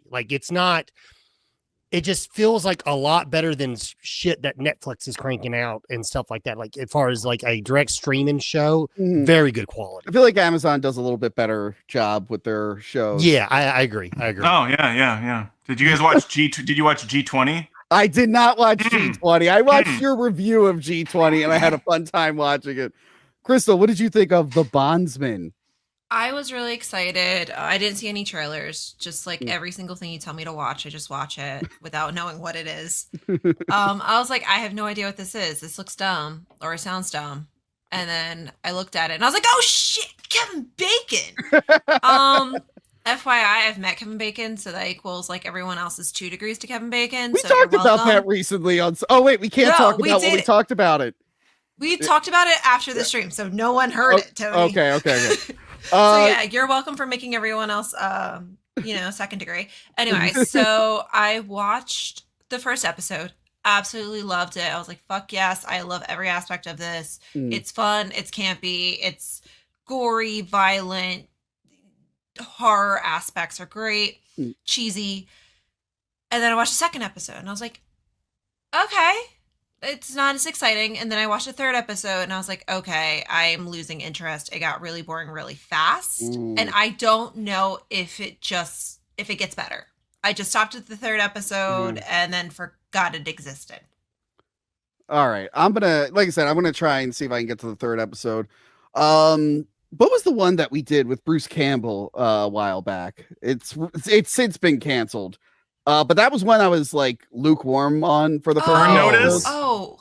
The neighborhood movie where like the satanic movie, right? Yeah, it was hold on. It was on Peacock. Give me a second. I'll get the it. Evil Dead. It was the Evil Dead. No, it's the Evil Dead. Spider-Man 2. Black Friday. No, not Black Friday. That's a movie. It was a show. Hysteria. That was one when we reviewed it. I only got a few episodes in and I was lukewarm, and then I ended up watching all of it and I really liked it, and then they canceled it. So yeah, this is kind of, I guess it's now giving me a new demon show. I guess I just can't trust demon shows with Bruce Campbell. They eventually get canceled, some sooner than others. But yeah, so far, so good. I'll see if I feel the same way you did, Crystal, about the third episode. I do want to say the mom in the show is Beth Grant, who is the lady who gets blown up in Speed when she tries to leave the bus. She's also the girl in Donnie Darko that does the whole, like, I doubt your commitment to sparkle motion. Every time I see her face, that's all I can think of. Every time I see her, I'm like, oh, it's that lady. Let me know, Tony, if you like it, if it gets better. Like, you might feel that way, but then let me know if it pumps back up. All right, I'll let you know if it picks up. But I do let's get to the show that everybody's actually watching. Number one show right now, super popular. Tony, I assume it's next, The Last of Us. We're going to talk about The Last of Us season 2. No. Next on the wait, no, Tony picking a good popular show or something? I do want to watch the scene of Pedro getting his head crushed in, because that'll make me feel better. No, I don't like Pedro Pascal. Like, why would I watch the show? I didn't play the game. Why don't you like him? He's super likable. Everything I've seen him in has been bad. Even when he's okay, like in Gladiator 2, it's a bad movie, like Gladiator 2. I'm not watching him for the story or the plot. Okay, well, no, he does. Daddy. No, I don't like Pedro Pascal. God damn. But actually, next on the list is something everyone is talking about. Next up, Apple TV's Echo Valley. Now, you might be saying, Tony, why'd you pick this? Oh, no, not you. No. There's that Go to sleep. Again. Go to sleep. I gotta unplug it. I forgot. My Alexa's name is Echo. So whenever I say it, she thinks I'm talking to her. And she stepped over the joke I was setting up. You might be wondering, Tony, why did you pick this movie to put on the list? And, there's a couple of reasons. See, that would have been funnier because it was more smooth than the fucking Alexa fucked it up. So I saw a new Sydney Sweeney movie. I accidentally misread that Ridley Scott directed it. Turns out he just produced. I was like, all right, well, I saw Ridley Scott. I saw Julianne Moore. They worked together on Hannibal. By the way, it's a very airbrushed Julianne Moore on that poster. Holy shit. Yeah, Whoever did this poster really didn't like Julianne Moore. What the fuck? That looks like a whole different person. Anyway. I was like, all right, let's pop this bad boy in. And by that, I mean turn on Apple TV Plus. It tells the story of an older lesbian lady who broke up her family to hook up with another lesbian girl on her farm. That girl got kicked in the head by a horse and died, so she's suffering some grief. Her daughter is hooked on drugs and in and out of rehab and everything. She's about to lose her house. She's begging Kyle MacLachlan, who I was not expecting to be in this movie, for money. And then her daughter comes back and is like, hey, I fucked up. Dumal Gleason or whatever his name is from Star Wars. He wants to kill me because I threw away a bunch of his money and drugs on accident because I was mad at my boyfriend. And then the mom makes one bad decision after another. Yep, nonstop. But then she one-ups the guy at the end in a way to make you go, wow, that was very clever. But me, I'm just like, you shouldn't have done any of this in the first place. This was a very odd movie to put out during Pride Month, where literally the husband, the cis male, hetero character, was the only good character in the movie. The mom is terrible. The daughter's terrible. They're all awful people. And it ends on a cliffhanger that really pissed me off. Joey C., what did you feel about Echo Valley? This is not the movie I expected at all. It was pretty fucking heartbreaking, to be honest with you. Yeah. It's just like the idea. I'm not a parent, so I don't know. But like the idea of like the lengths that you'll go for your kid to save your kid or whatever, and just none of it saves the kid is just fucking wild to me. And it was just, I was hoping for any sort of entertainment in this fucking movie, and it just couldn't deliver that. Sydney Sweeney either did the best fucking job in the world or is the most horrible movie ever. This is not a movie I like to watch. This is not a movie that I will ever watch again. I can't do it. Again, I picked it just so I put Sydney Sweeney on the thumbnail. Yeah, that's fair. But I like Julianne Moore, and again, I thought Ridley Scott directed it. I'm like, oh, this looks different than the other stuff he's been doing. That was like Bill Murray did the Garfield movie, and he's like, I thought the Coen brothers were making it. It was a different Coen. Gil, how did you feel about Echo Valley? I imagine like if this was real life and Julianne Moore's character was listening to your retelling of what happened to her. Like, I don't know, her wife got kicked by a horse or something, her stupid daughter got hooked on drugs, and I don't know, like her whole family fell apart. Yeah. Like, show some respect. But then she implicates her friend and everything. Anyway, keep going. Sorry. Yeah. I actually thought it was a solid movie. Yeah. It's a weird movie because it kind of is a family drama for the first half and then segues into a thriller, which I feel like to some extent enhances the thriller half of the movie because it gets you bought in and invested into the characters, but it never really circled back to the family drama piece of it.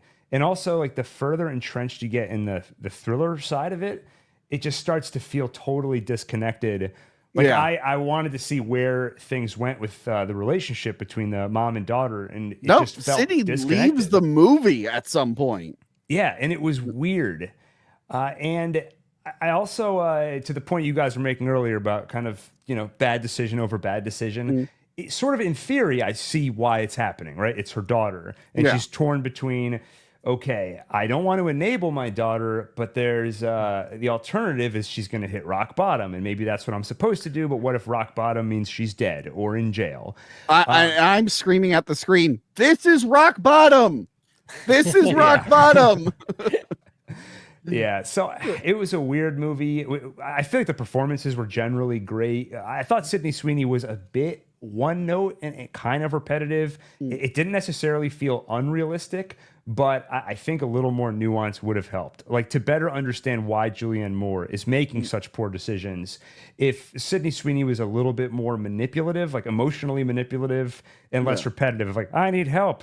Okay, I'm going to go do drugs. I need help. And I kind of get it. It sort of works, but I think it could have been done better. So you could better buy into it. Yeah. And the ending cliffhanger, I'm like, look, I know a parent will keep forgiving their child over and over again for addiction and stuff, but the cartoony stuff that happens in this with the whole thriller and the setup and her countering the setup and the whole like plot and everything, after that, like in real life, I think it'd be like, I never want to see my daughter again. That was a lot. There's no way I can ever do that again. And the movie's just gonna be like, is she gonna close the door on her or let her in? I'm like, she should close the door and run away and call the cops. I just really wish there was a scene where Kyle MacLachlan came in and went, I told you so. I really would have liked, I told you so. You shouldn't have done that. But yeah, she is very, very unlikable. Not that she should be likable, but man, I wanted to punch her in the face. I'm watching this movie. I'm like, when she tries to like kidnap the dog, I'm like, oh my God. Yeah. Yeah, I mean, I guess it could work. It didn't work for me, really. It was shot nice. I don't know. I've just seen Julianne Moore act better. And this was not her finest role. I think for me, I'm right now in the middle of updating my MCU timeline. Yeah. So I've had to marathon. I mean, literally, I've barely been sleeping because all I'm doing is rewatching Iron Fist season 1 and 2, Agatha All Along, Ironheart. And then I watched this and I was like, it's real people. And like, again, even though I'm not crazy about this one, this is another reason I start at these live wrap-ups. Like, sometimes I need to watch a movie for adults about the real world. Yeah. Sometimes I need to.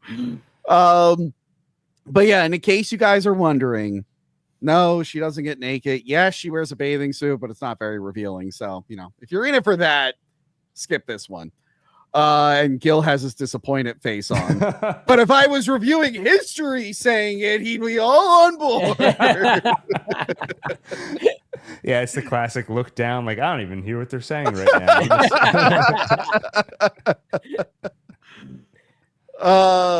But yeah, so that was Echo Valley on Apple TV. Check it out if you want. I don't know. A movie I'm sure we all loved. We watched it after that terrible I Know We Did last summer to wash the bad taste out of our mouth. Heads of State, starring John Cena and Idris Elba and Priyanka Chopra Jonas. They did the thing where they changed their name. And it's like, okay. Anyway, this movie tells the story about the president of the United States and the prime minister of London, England, whatever it's called over there. They get attacked by terrorists and they have to work together to stop a conspiracy. And I know what you guys are thinking. You're saying, Tony, I don't think Jack Quaid was in enough movies this year. Please tell me he shows up. I have good news. Jack Quaid shows up and he actually saves a mediocre movie for a little bit. Mm-hmm. And I go, wow, the movie was like heavily mediocre, not really good. John Cena and Idris Elba were phoning it in. That dialogue wasn't great, but they weren't even trying to make it work. But then Jack Quaid shows up, and I'm like, wow, this movie's getting really, really good. So of course they kill him, and then we're stuck with Priyanka Chopra. They didn't kill him. Oh, I'm sure they revealed that in a post credit. As soon as the movie was done, I turned it off. I'm like, yeah, I guess he's alive. I turned it off. I'm pretty sure it just happened at the end, not even a post credit. Did you just not watch the end? No, it went to Head of State, and I went. I think it was a post credits. I think the post credits started, and I just turned it off. I'm like, yeah, he's alive. Yeah, I don't care. I didn't see that either. Yeah, so he's alive. The rest of the movie, they're teaming up with Priyanka Chopra Jonas, who's an ex-lover of Idris Elba, and they fight some bad guys and reveal a conspiracy. Look, I know a lot of people were shitting on this one, and I get it. It's not great, but I was watching. I'm like, I don't know. I feel like if they tried a little bit harder, acting-wise, maybe polish the script just a little bit, this would have been a fun, like, early 2000s buddy comedy movie. It gave me that kind of vibe. But it doesn't work I'll never watch it again, but I wasn't as miserable as I usually am watching these direct-to-streaming movies. Joey C., how did you feel about this one? I love John Cena as an actor, like in Nikki Stanicky and Peacemaker, whichever one it is. Peacemaker, yeah. And John Cena as the president cracks me up, specifically because I can't imagine such a young president, like not old as fuck. You can definitely tell that this is like a streaming movie because all the special effects are like super fake and everything's super digital. And one of my favorite things to do, like in the background when I'm just sitting on my phone, is like putting on dumb action movies like this. And this totally fits the bill. It was dumb as shit, but I had a lot of fun with it. It's a good movie to put on in the background if you just need like background noise. That's not really how movies are supposed to be, Joey. That's like a movie you've seen a bunch of times. That's fair. People put this live stream on to have on in the background. It's like we are at the same level as like $50 million plus Amazon streaming movies. I'll take it. Just so you know, like back in the day, that meant it's a movie you've seen and you enjoy, and you can put it on the background. But now streaming companies, let's make a movie it's not intended to actually be watched. It's like, no, that's not what we meant by okay. Well, it's like, I got to clean my living room. I'll put this on and watch this while I'm cleaning. Everyone needs time. Yeah, people need background music or noise. Like people can't live with silence or just music anymore. You have to have something on the TV. People can't fall asleep without something on the TV. No, that's true. And this is definitely a movie that I would absolutely put on again. I hate to say it, I really fucking kind of liked it. It was a lot of fun. It was just stupid and dumb. And action comedies are just easy watches. So I thought it was mediocre. You loved it. Gil, what did you think? I went in very cynical.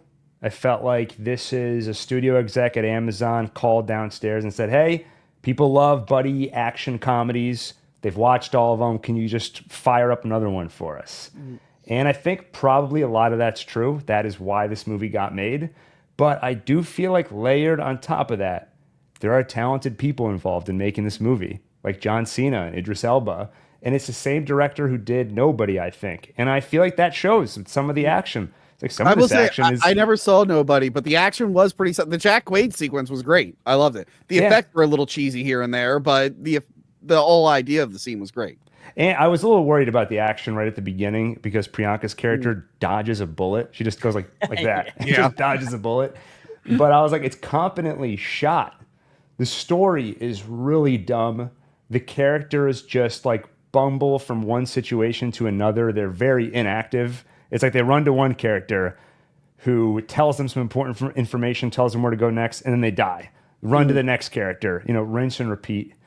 I feel like the movie entirely coasts on just how much do you enjoy being in the presence of John Cena and Idris Elba, and like the kind of half-hearted chemistry between them. It's really mediocre. I think that's probably the best word for it. Would never have watched it if not for this. Would never watch it again. Won't recommend it to anybody. But I didn't. It was not like the worst hour and a half ever.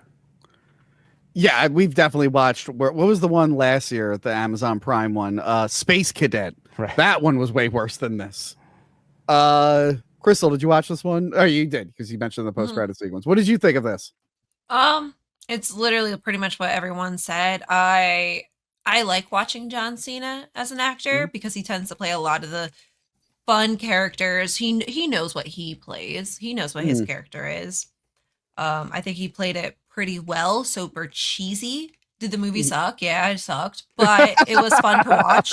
The action, at first I thought this was a serious movie by the first scene.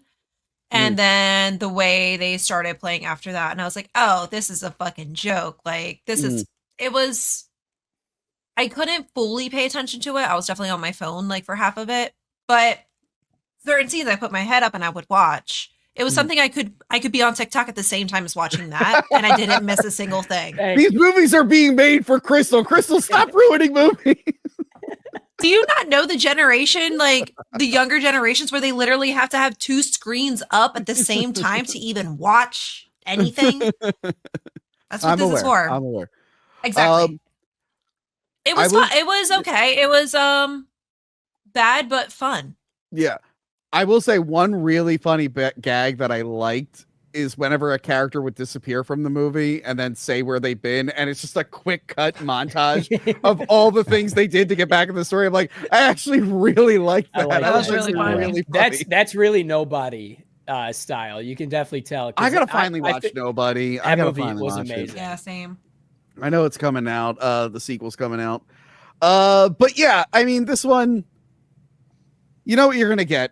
It's not terrible. That's the best thing we could say is it's not. Joey C thinks it's the film of the year, but the rest of us never said that. Yeah, he said it's an instant classic. He said classic. Instant classic, Tony. One thing that pissed me off though, and Tony and Joey, you didn't even see this part, but Jack Quaid is a breath of fresh air that finally he's not a loser. Like this character, you think he's a loser, and he's actually a badass. Yeah. And then in the post credits, he's talking about how he got shot and all this stuff he did, and all these girls at the bar like, oh, what a loser, and they all walk out. And I'm like, but he's not a loser. That's like meta, because in other movies he's a loser. You're treating him that way. That was like the one thing this movie did that I thought was fresh. And then in the post credits, they stomp it out. Ugh. He becomes an agent. FYI. Okay. How many Jack Quaid movies have we done this year? We did Companion, Novocaine, this. I feel like there's another one. Yeah, I forgot about that one. Isn't there another one? And I don't hear people complaining like they do, Pedro Pascal's in 4 movies right now. No one's complaining about Jack Quaid fatigue. I did for Novocaine. I didn't watch it because I didn't feel like watching. Because I think it's because I just watched the last season of The Boys, because I think that came out. Yeah. Right? I think so. It was something. It was like 3 things in a row, and I was like, I'm going to take a pause. Just give me a break. They just keep putting Pedro Pascal in like things like we really want to see that he's like not right for. That's I think the problem. It's like, oh, why are you in this? You don't look anything like the guy. Anyway. So yeah, that is not Head of State starring Chris Rock, which I'm sure Joey C is about to say is a classic. heads of state. Grammatically incorrect. It should be heads of states because it's 2 different states. You know, they get AI to write their scripts, but they can't check the title. There were some moments where I'm like, this feels like AI. Someone sent me, by the way, someone, I'm not going to name it in case it was legitimate. They sent me an email being like, hey, does this sound legitimate to you? It's like someone wanted them to be on their show. And they're like, we really love this about you. And they summarize what she does. And I'm like, that seems like an AI summary. Yeah, it definitely does. I'm like, I'm not saying this whole thing is AI, but that whoever's trying to reach you to be on the show is like, let me type their name in there. Mass reach outs. And they're like, we really love how you do this and this specific thing. I'm like, at least they said your name. For me, it's like, hello, influencer. I've gotten at least once before. Yeah. I really enjoy your channel. Insert channel name here. And I was wait, guys, returning to the show. Finally, we have Mike Moorhead. Hello. Hello. I made it. I'm here. And his audio is just as what we'd expect. The bearded outlaw. I'm in the process of moving. I'm in the process of everything's a mess right now. Okay. All right. Your reception's also bad. Which movies did you see so I know when to bring you in? Fantastic Four. Okay. And Happy Gilmore. All right, I'll bring you back for Happy Gilmore. All right. It's just like, I cannot soil our Fantastic Four review with that audio quality.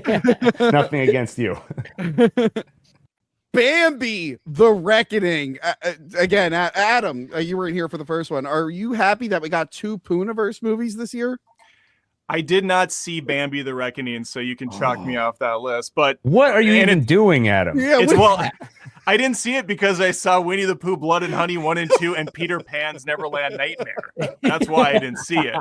I'm like, how much do I hate myself at the end of the day?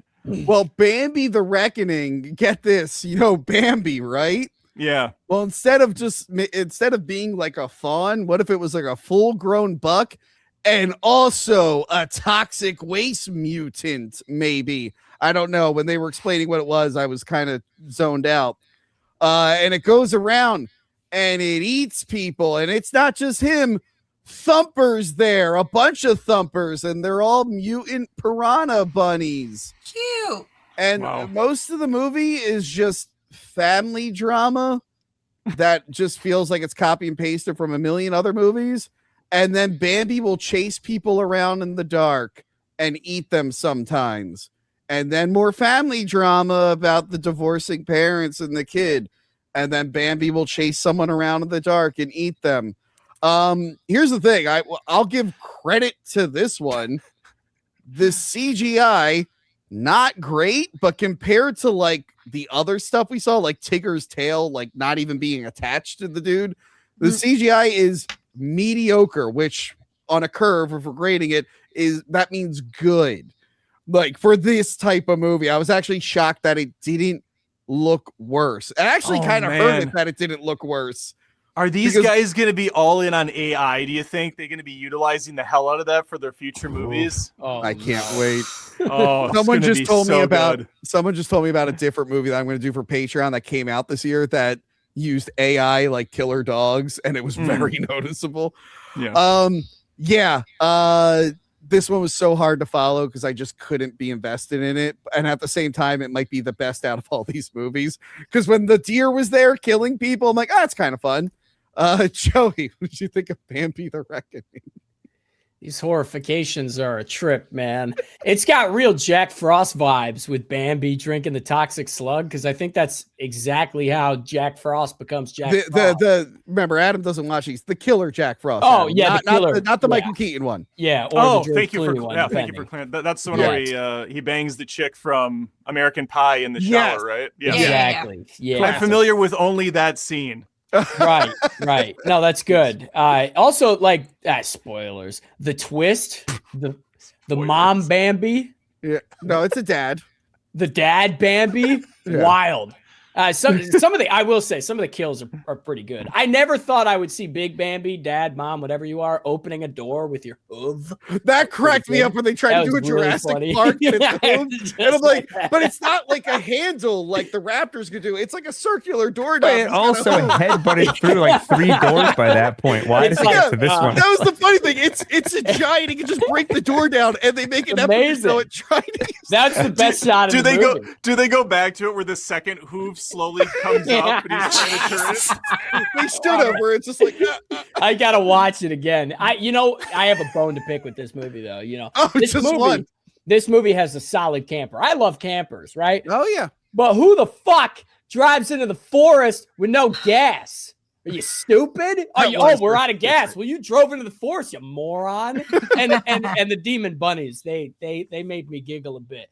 And hang on, did we ever figure out what Granny's obsession was with the Big Bambi? What was it? Because like the son was responsible for the toxic slug. Was that her son did we ever? Yeah, I guess out? she was related to him, but like, why did she have a psychic thing? I thought it was going to be like a supernatural thing, but it's a toxic waste thing. I'm like, why does the grandmother have supernatural stuff about Bambi? What is this? Now, Gil, you're good at explaining movies. Do you know? You didn't read the tie-in comic, the prequel. Right. Yeah. The problem with this movie, it's the same as all the other movies in the Pooniverse, is that it's so boring. Yeah. It doesn't do anything fun with this. Could be any generic made-for-TV crappy monster slasher, and it just happens to be shaped like a deer, and they call it Bambi. And like you said, it's mostly family drama, and this movie does not have the chops to handle family drama. I feel like Peter Pan, Neverland Nightmares did a better job with that stuff, and it took more creative swings. So if we're grading on a curve, I think that movie gets like an A. I think this one was more boring, less unpleasant. The only fun part was just picking out when they're homaging or stealing from other material, like the Jurassic Park scene where they're in the kitchen, or the Jurassic Park scene where it's a lot like Jurassic Park. The Wayne Knight where the little dinosaur spits in his face, except here it's a little bunny. I was going to say, I thought it was going to rip off that movie, The Ritual. I know there's a lot of movies called The Ritual, but The Ritual about the big like antler deer demon. Did you guys see that? Yes, I liked it. Yes. It's on Netflix. That one was kind of fun. I thought they were going to rip off that, but then they just didn't. Other than making the deer giant for whatever reason, they just didn't do that. But yeah, this again, another one that just fell flat for me. Do you think they'll make it to the big crossover movie? Do you think? Listen, I didn't want to flex this, but since you asked, I could reach out to my friend who follows me on Instagram, Scott Chambers, the creative mastermind behind the Twisted Childhood universe. I could ask him. I think I just made fun of him earlier. He's not actually my friend, but he randomly followed me like a few weeks back. He's like, the fuck? Did he watch my reviews of his movies? Or is he just going around following critics in the hopes that they'll probably. Yeah. Well, I'll reach out to him on Insta and ask him, hey, sir, are you still making the Twisted Childhood crossover film that we're all waiting for? Wait, I don't think Adam was here for it. We joked about how we want to get in the movie and just be film critics who get killed by all these monsters. We want to do that. Yeah. Listen, I will. No joke. I'll ask him because he does really, for some reason, follow me on Instagram. Yes, please do. Yes, please. Okay, I'm gonna message him. They're probably already well underway though, because I think that was the next thing they were doing. No. Pinocchio Unstrung. There's so many more to go.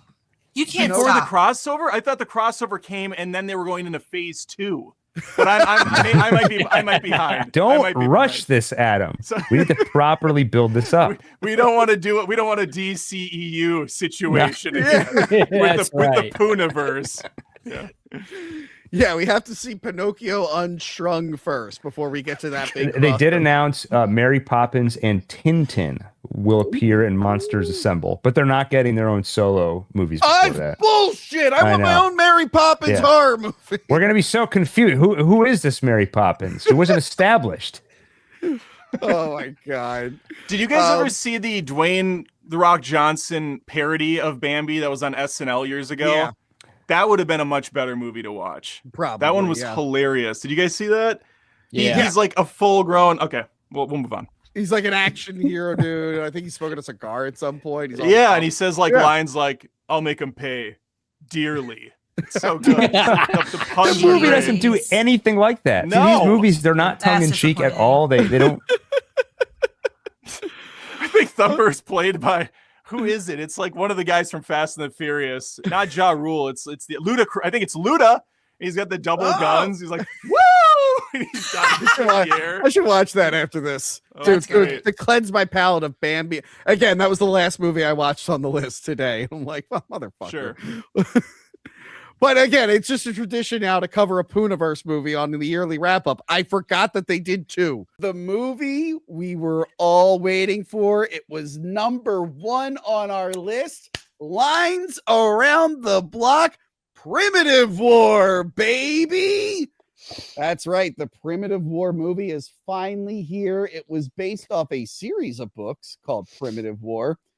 It stars Ryan Quanti. That's Jason Stackhouse. Jason Stackhouse from True Blood. And what's his face? Jeremy Piven is also in this. It's about a Vietnam army group that goes into a secluded area to look for some Russians. They look for a missing team, and they find out that they've stumbled on some weird Russian conspiracy that involves dinosaurs and prehistoric reptiles, because those are technically not dinosaurs. Dinosaurs. So it's army guys versus dinosaurs. You get some raptors in there. You get some Wait, go back. Yeah. Is there something in his eye? Yeah, he has a knife in the eye. That's like the main raptor. I bet you love him. Yeah. That scene was hard to watch. I'm surprised you had to question me about that. That was like one of the main villains toward the end of the movie, which we all saw, but we'll get to you, Joanna. Joey C, what did you think of Primitive War? Yeah, Tony, it was in a lot of theaters for a long time. I watched it. The dinosaurs were very cool. One of the dinosaurs had an eye injury that I didn't like, but there was a lot of fire in the movie, and it was really cool because like multiple dinosaurs were yelling. They were yelling in the movie, and it really scared me. And then there were soldiers who were going through a field, but they were fighting off the ticks, but really they were fighting off giant flying dinosaurs. And then, oh my God, there was an Asian guy who was really scared because the dinosaurs had a flashlight, and they said, hey, you're coming with me. And the Asian guy was like, whoa, no, I'm not. And then we went to your Patreon to find out what happened. Joey, if I didn't know any better, I'd say that you didn't watch the movie. You're trying to improvise based off the slides that I'm showing. No, I was so captivated by the dinosaurs yelling in the movie that it was really scary. And it was a big theater with a lot of people in there, a lot of showings of the movie. And it was just really scary. It was really good because the dinosaurs were really cool. Were there any other parts you liked in the movie? Yep. There was a part where a dinosaur ate Ice Cube, and then Ice Cube. Joey, you didn't watch the goddamn movie. You didn't watch it. What? Was it not playing in a theater near you? Was it only playing maybe once a day at select theaters or something? Why didn't you see Primitive War? No, I saw it. I just can't remember because there's a lot of scary dinosaurs. Joey didn't see Primitive War. I'm not falling for this bullshit. You really let me down, Joey. You really let me down. But luckily, one of my oldest friends, who I know loves dinosaurs, loves Spinosauruses. This is a big summer for you. You had like 5 Spinosauruses in Jurassic World Rebirth, and you got like 6 of them in here. Joanna, how did you feel about Primitive War? I didn't watch this shit. How could you not watch it? It was the best movie of the year. Okay, so you know what? Again, Johanna, big Jurassic Park 3 fan, loves Spinosaurs. You probably opted to see Jurassic World Rebirth instead. What did you think of Jurassic World Rebirth? Oh, I'm waiting for that to come on streaming. I can tell you all about it if you need to know. Just ask, and I'll give it to you. Do you not like the new, more accurate redesign of the Spinosaurus? Oh, I was fine with it. I've seen like cardboard cutouts and stuff in stores and stuff. I don't care. Anyway, Primitive War is all right. It's got a very generic plot. It's basically Predator. What the fuck? Are you kidding me? You better knock it the fuck off. There's Is there a dog in here? Stop that. He's feeding. He's Okay. feeding. What is this? Fucking Raoul's Wild Oh, he's Kingdom? got water everywhere. Get out of here. I'm gonna give her a minute to take care of that. We'll bring her back in a little bit. Primitive War was okay. This movie was on my radar for a bit. I actually want more dinosaur movies and shows with a decent budget because we only ever get Jurassic Park. We like never get anything really good out of us other than like a sci-fi channel thing. So for me, this was like a big deal. I really, really wanted to see this. I am going to try to review it like properly in more detail in the future. I was talking to Movie Dumpster because I know they wanted to check it out. I was like, hey, no one on the panel was able to see the movie. So if you want to review it when it hits video on demand or streaming, let me know. Are you situated? You good? Yeah, he's just gross. Okay. Yeah, so I, for the most part, really like this. It feels like a very big budget sci-fi channel movie. The dinosaur effects, if you see the trailer, it's hit or miss. They're also hit or miss in the movie. Surprisingly, all the effects early on are pretty miss. Even though they're in the dark and everything, they look pretty bad. And I went, oh no. But then midway through the movie and toward the end, I mean, there's like weird parts here and there. They actually get really good. I'm like, why did you front load this with really bad CGI when you had good CGI the whole time? Yeah, so it's a very interesting premise. I like the reason they do get dinosaurs in Vietnam. It was pretty clever, even if it was outlandish. They're mostly treated like real animals. The only problem I really have with this movie is that every like 10 minutes or so, they were like, how do we pad the runtime? Let's have all the soldiers shoot at the same 2 or 3 dinosaurs for 15 minutes straight and not hit any of them. There's like literally a part at the end where all these Russian soldiers are standing 10 feet in front of a T-Rex and they're all shooting at it at the same time with AK-47s. And it just doesn't hit. Not one bullet hits the T-Rex. I'm like, what the hell is going on with this movie? There's so many scenes where they're just shooting for long, which is great if you just want dinosaur action, but it starts to get repetitive and monotonous at a certain point. But overall, it was fun to see a bigger-ish budget dinosaur movie on the big screen. The dinosaur action that isn't repetitive is really good. And it's bloody and gory as hell. So if you ever watched a Jurassic Park movie and you were like, I really wish I could see a raptor rip a guy's fucking head off, you get it here.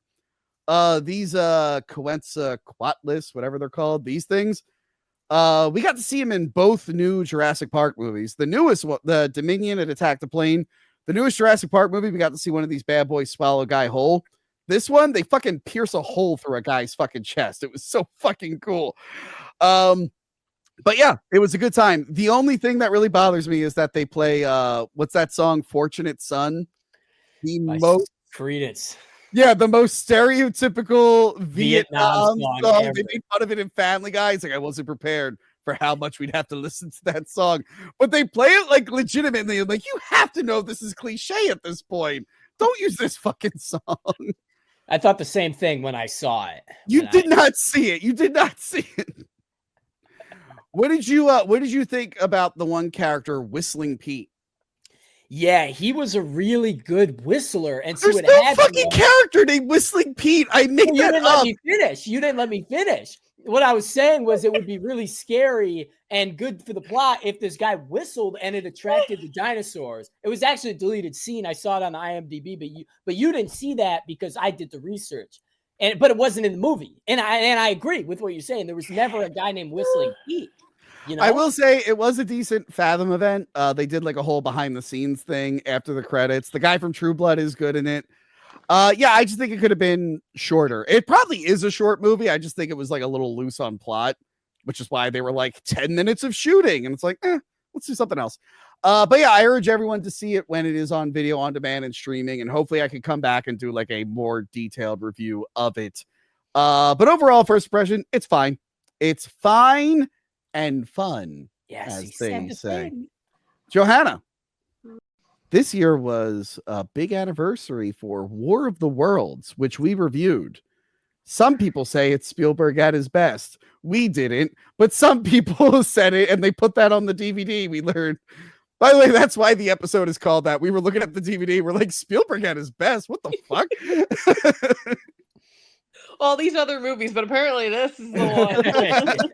Yeah, great choice. Like Jurassic Park, Joel, Schindler's List, Saving Private Ryan. Bullshit. War of the Worlds. Spielberg at his best. Also, we learned in that episode that that's one of 2 Tom Cruise movies you like. It's apparently War of the Worlds and Legend. Yep. Oh my God. So yeah, big year for War of the Worlds, 20th anniversary. You'd think because it was the 20th anniversary, they'd be hyping up the release of a remake.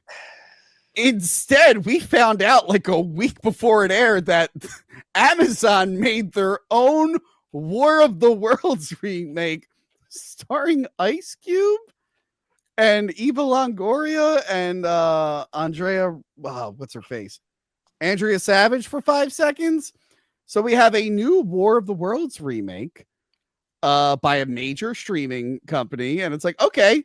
I mean, there's been a couple War of the Worlds remakes. I didn't watch the one with the Twisters girl that I mentioned exist. So it's like, all right, here we go. It's a movie. It's not a series. Let's check it out. It's basically the same story of tripods coming to Earth and taking over. So much like Orson Welles took the War of the Worlds story and re-envisioned it as a radio drama, this one re-envisioned the story as a Zoom call. It was like Zoom, Skype, Skype, regular FaceTime, like yeah. Fox News, BBC, a bunch of other stuff. And on paper, that's a good idea. And actually, I can't talk about it, but Joey, you know, for me, a online recording set in one place is actually good news for me and something else I'm working on. Yeah. It was nice seeing a major studio take a risk on this type of format. I literally thought about that while I was watching. Yeah. Let's just say I hope other people do it better. This is rough. It's not good. Interesting idea, interesting experiment. It is so bad. And I've seen this done before, sort of. We were talking about, there's a movie called, it was a made-for-TV movie called Without Warning. Joey, have I shown you this? This is a good one we should watch. No. There's a lot of movies called Without Warning, but this one was a news broadcast telling the story of an alien invasion through a news broadcast. The mom from Malcolm in the Middle is like one of the main anchors in it. And it was kind of what this was doing. This like kind of sped up timeline of like an alien invasion. Really, really well done. This is done like shit. This is done just to show all the shit you could do with Amazon. And I was like, well, at least we'll get some cool alien action.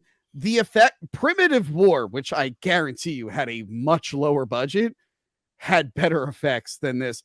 This looked like Sci-Fi Channel, Asylum, like Atlantic Rim, and all those other like Sharknado type. It was like Sharknado type graphics. But I'm like, but this is Amazon. They're like a big company. And they made this wasn't like they purchased it. Amazon is integral to the plot. And it's like, why wouldn't they give this? I know they could do good effects. They do it like on The Boys and shit all the time. Why does this look like utter garbage? How did you guys feel about this? Yeah. Anytime I see a movie in this like webcam style, there was the Paranormal Activity one. There was that Friend Request one. Which Friend Request was actually pretty good. Host was good. Host was pretty good. Yes, the one that was made during lockdown, that was good. And there's a few like VHS movies with this premise. So whenever I see those, again, my expectations aren't high. When I found out that this War of the Worlds was one, I was like, what the fuck is this? So I'm watching it. And then You know, I'm barely paying attention. And then the fucking scene where he orders like the flash drive or the memory card, or it's the flash drive, yeah, online, and it's like clicking through and doing the thing. So his son-in-law can authorize a Amazon drone delivery thing to deliver to him, but you had to purchase it on Amazon first. I literally wanted to fucking shoot myself. Is the whole goddamn thing's just a vehicle for Amazon. And the ending was fucking stupid. Okay. There's like one scene that you're like, oh shit, that kind of sucks. Everything else, I don't know if it'll make you as angry as me, but I wanted to shut it off so bad, but I didn't because I finished it because I watch every movie that Tony tells me to every single time. Like Primitive War? Yeah, exactly. With Whistling Dixie or whatever his name was. So this movie fucking pissed me off. All right, go watch the friend request and the Paranormal Activity webcam video before you watch this one. This one fucking sucked. So Johanna, Ice Cube or Tom Cruise? Which one was more engaging for you? Tom Cruise. How do you feel about this one? Because we just watched the other one. So how's it feel to watch this afterwards? So just like what Joey say, I actually did turn it off at one point, and I was about to be like, "Fuck this." It was when the boyfriend, husband, whatever the fuck he was taping the girl up. Oh, with my the packaging. With the, Oh he my was like, I know what God. I'm doing. I literally was like, I can't do this, and I turned it off. But then, like a half hour, I was like, all right, I should just finish it because, like, what if there's something more ridiculous that I really need to talk about? That's the only thing that kept me going. Like, a lot of people shit on Wreck-It Ralph too. I didn't even watch it. Worse. It's pretty bad. Wreck-It Ralph 2 is really bad, right? Yeah, it's pretty fucking bad. This is so bad. Well, this is what happens when Scientology isn't involved in War of the Worlds. Like, maybe it's just fucking integral to the fucking production. Because you look what happens when it's Xeno's not involved. It's all It was so bad. Oh, fuck, man. I couldn't believe how bad it was. Same, dude.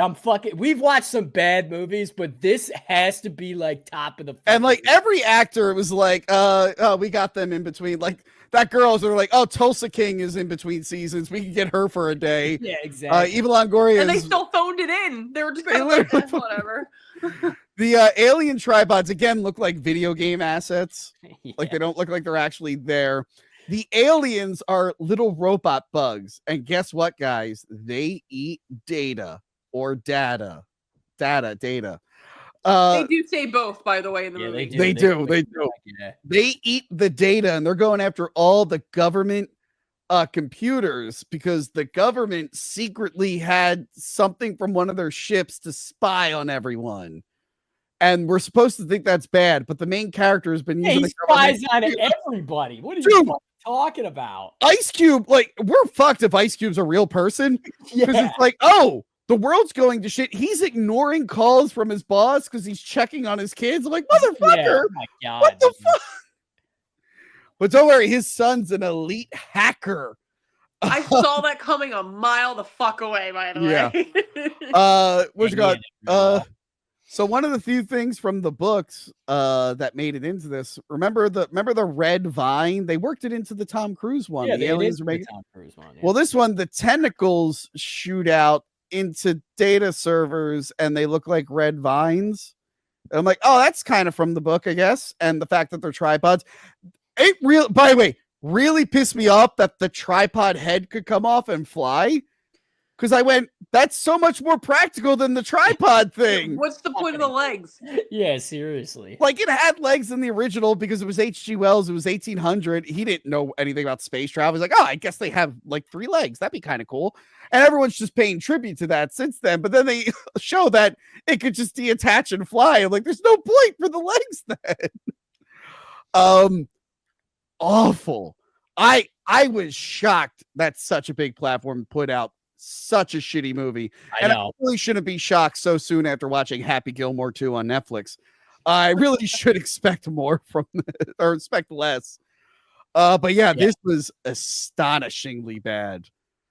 I couldn't even say enjoy it like as a joke. I would say look up like cringe clips on Twitter or YouTube or something. I hated it.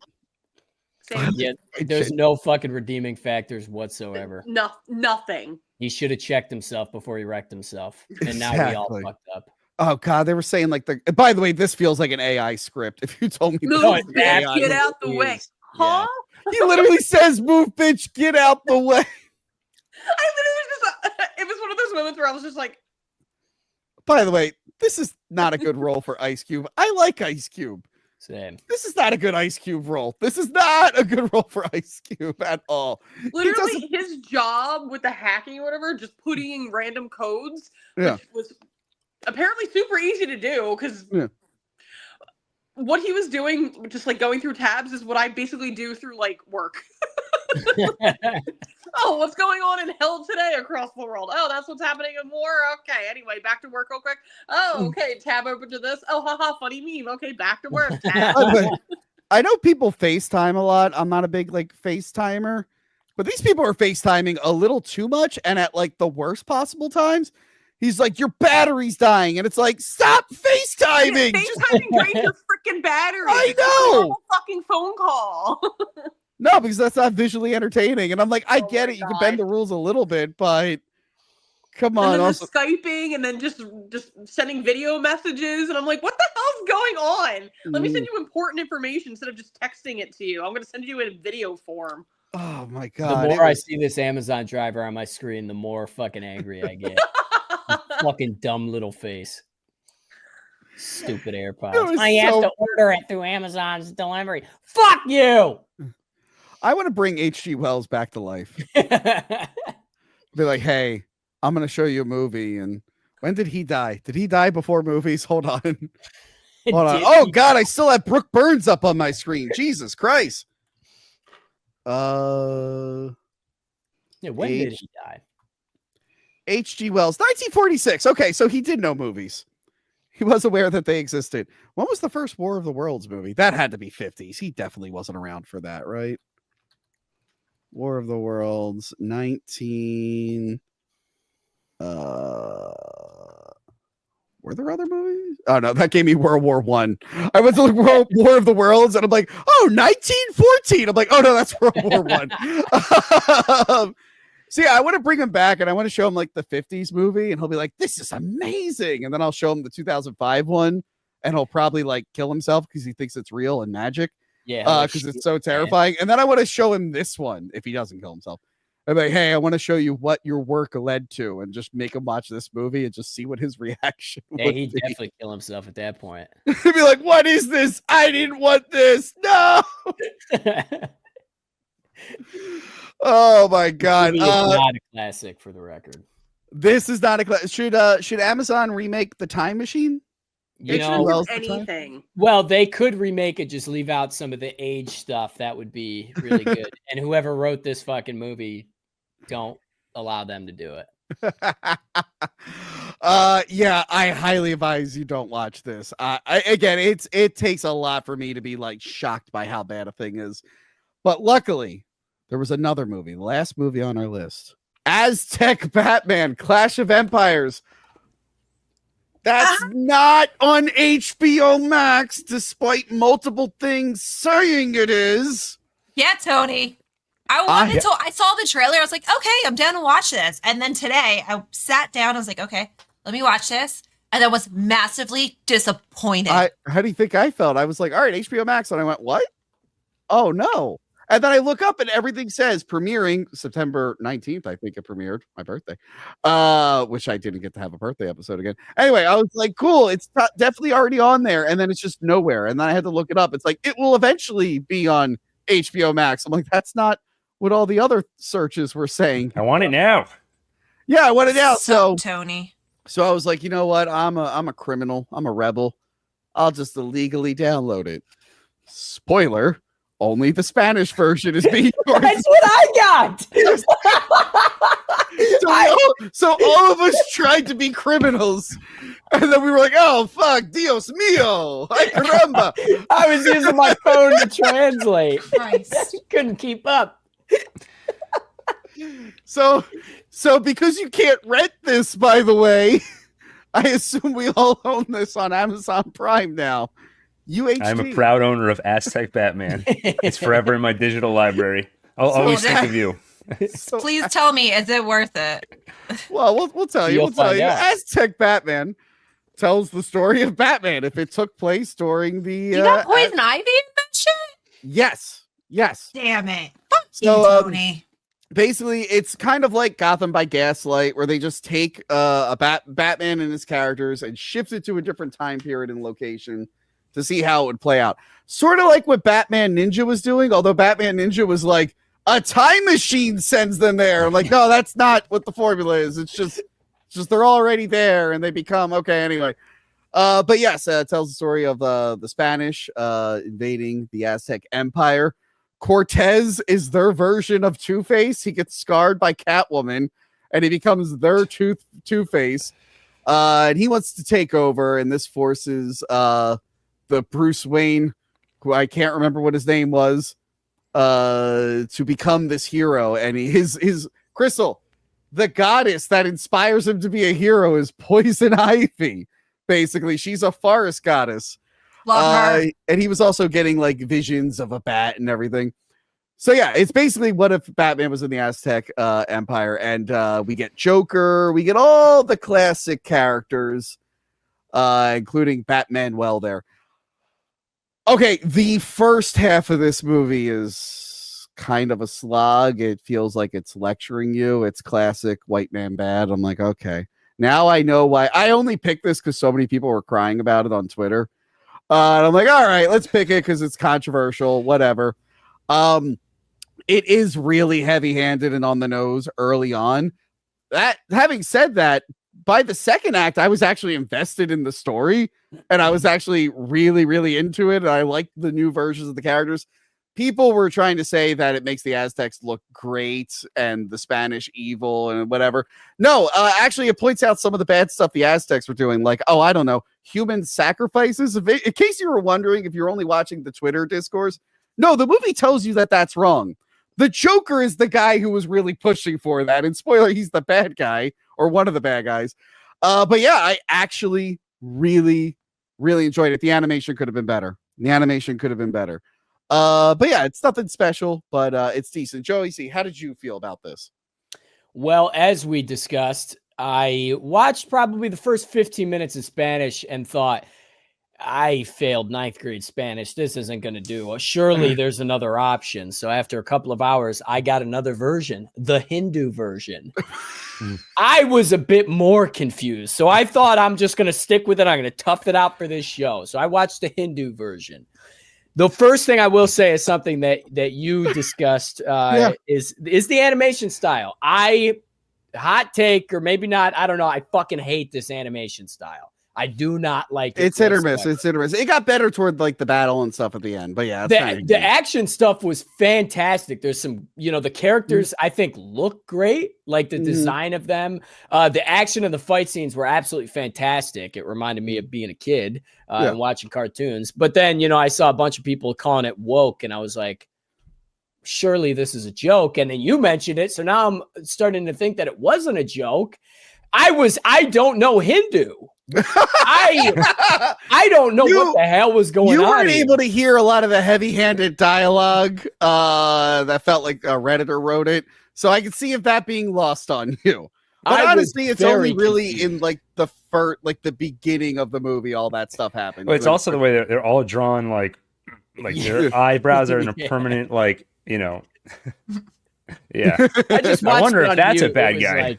It was like a slideshow for me, really. Okay. Well, that was kind of the worst review ever, Joey. He could only comment on the visuals. Gil, how did you feel about Aztec Batman Clash of Empires? Yeah, I thought the first half, like you said, not only, I mean, the main issue to me with the first half is how montagey it felt. I think that they were trying to cram a lot in. Actually, I think that criticism probably lasts the entire movie, but it gets better in the second half. It reminded me a lot of like Marvel What If, where it's a 20-minute episode and you're going to an entire other universe. So they have to cram everything in there. And it becomes less of a story and more of a just see some cool ideas rendered in animation. And there is a novelty to that, like seeing how the Joker is going to show up, seeing how Two-Face is going to show up, seeing how Batman becomes Batman in this world. There is fun in seeing all of that. And there's also just the normal fun of watching Batman win fights that he shouldn't be able to fight. Yeah. I didn't love the opening montages at the beginning, but the one where he's actually starting to put his bat suit together, I thought was a lot of fun. That was cool. But yeah, overall, it was okay. It was just okay. The second half had a bit more of a story to it. The first half was pretty rushed. But I would say it's nothing more than novelty for the most part. It's just kind of cool to see. Did you recognize who the Joker was? That's Raymond Cruz, Tuco Salamanca. Oh, I heard him yelling, and I'm like, I know. I heard his voice screaming, and I'm like, I know that voice. I've seen Alien Resurrection 100 times. Yeah, then I watched it. I'm like, oh, it's him. And I like the Joker in this. Spoiler, actually, the Joker is like one of the high priests, and he's getting visions of like this god telling him that the king needs to listen to him, and then he needs more human sacrifices. And then the god convinces him to kill his entire family and sacrifice. And then it reveals that he's not the god that he was pretending to be. It was like a trickster god. So then he just goes crazy. And so his makeup is actually white ash of his family and blood. But here's the thing. That's a great example, though. Like, that's such a weird and cool idea, but it happens so fast. It's like you meet the family, and it's like a minute later that's happening. Yeah. So I'm like, oh, this is cool, but I'm not like experiencing it as a story where I'm like, wow, he just killed his whole family. My problem with like the gods in this, because the whole thing is like Batman doesn't believe in them. Like he meets Poison Ivy early when he's injured, and he assumes that that's an hallucination. And the Joker, I just assumed was like crazy, and that wasn't even like a real guy. There was just a crazy guy. Mm-hmm. But at the end, the battle, like Poison Ivy shows up and everyone can see her. I'm like, oh, she is a forest god. I'm like, oh, I thought that was an hallucination, so I wasn't sure how fantastical this world was or not. But yeah, I think it's okay. Do you need to see it? No. But I think the last one of these I tried to watch was Gotham by Gaslight, which the comic I like.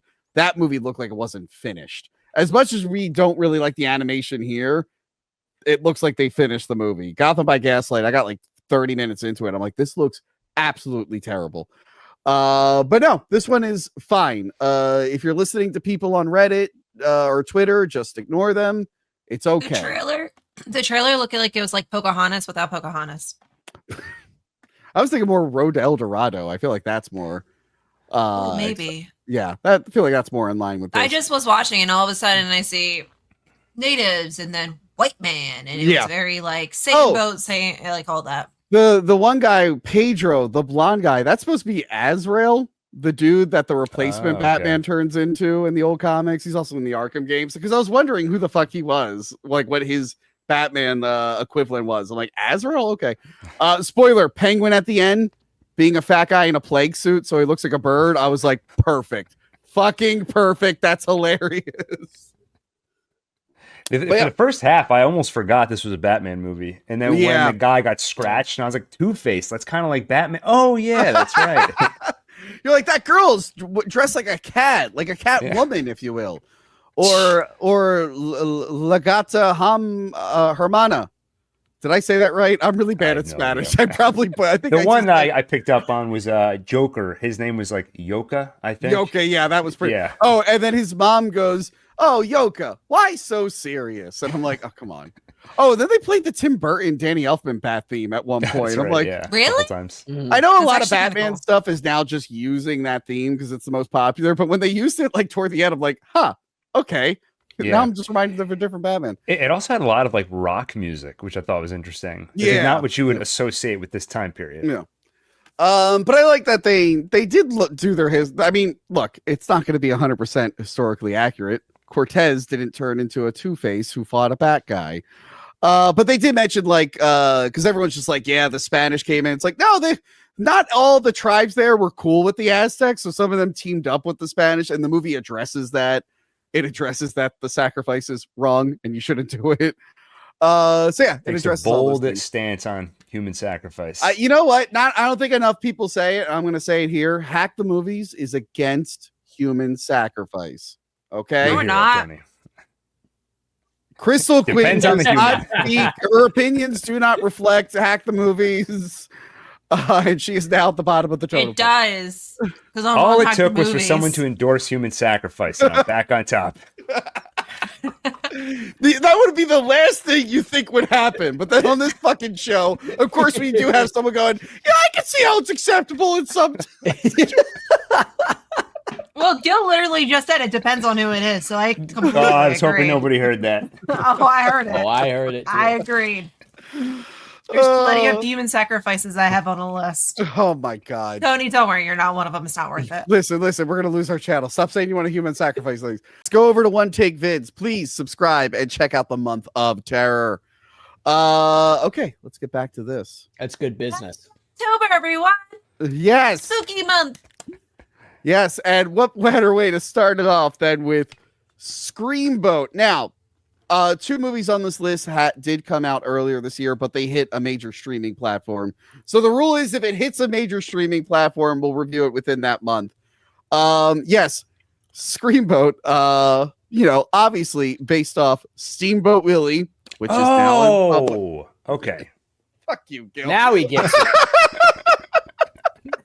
Don't act like that was news to you. Yeah, based off Steamboat Willie, which is now in the public domain. Not the only movie based off Steamboat Willie that's in the public domain. What is that? That one is called The Mousetrap. And if I remember right, Lucha Steve last year said it was like one of the worst films he had seen last year. So yeah, there's a lot of these movies. We sometimes talk about these movies. Good friend of the show, Andrew Kern. This was the first teaser poster they made for Screamboat. He made this. Oh, he's amazing. He's the reason. So he's good. the reason we got Michael Levy on the show. Anyway, this is not connected to the Pooniverse, but it's very much part of that trend that's going on of public domain monsters. Is that supposed to be the Mad Hatter? I have no idea what that's. I'm trying to figure out who the hell some of these characters are. One of them is Pinocchio. I don't know. That's probably the Mad Hatter. What's the one underneath the Mad Hatter to like that lady with the needle next to Tigger? That's I have no idea. I don't know, Crystal. I haven't watched the new ones. I thought you were supposed to know everything. We saved them for the end of the year. Now, remember, the last one was so bad that Joey left the year-end wrap-up. Mm-hmm. That's true. He said, "I'm leaving." Yep. It was because he had a stomach virus, but still, this is not made by the same people.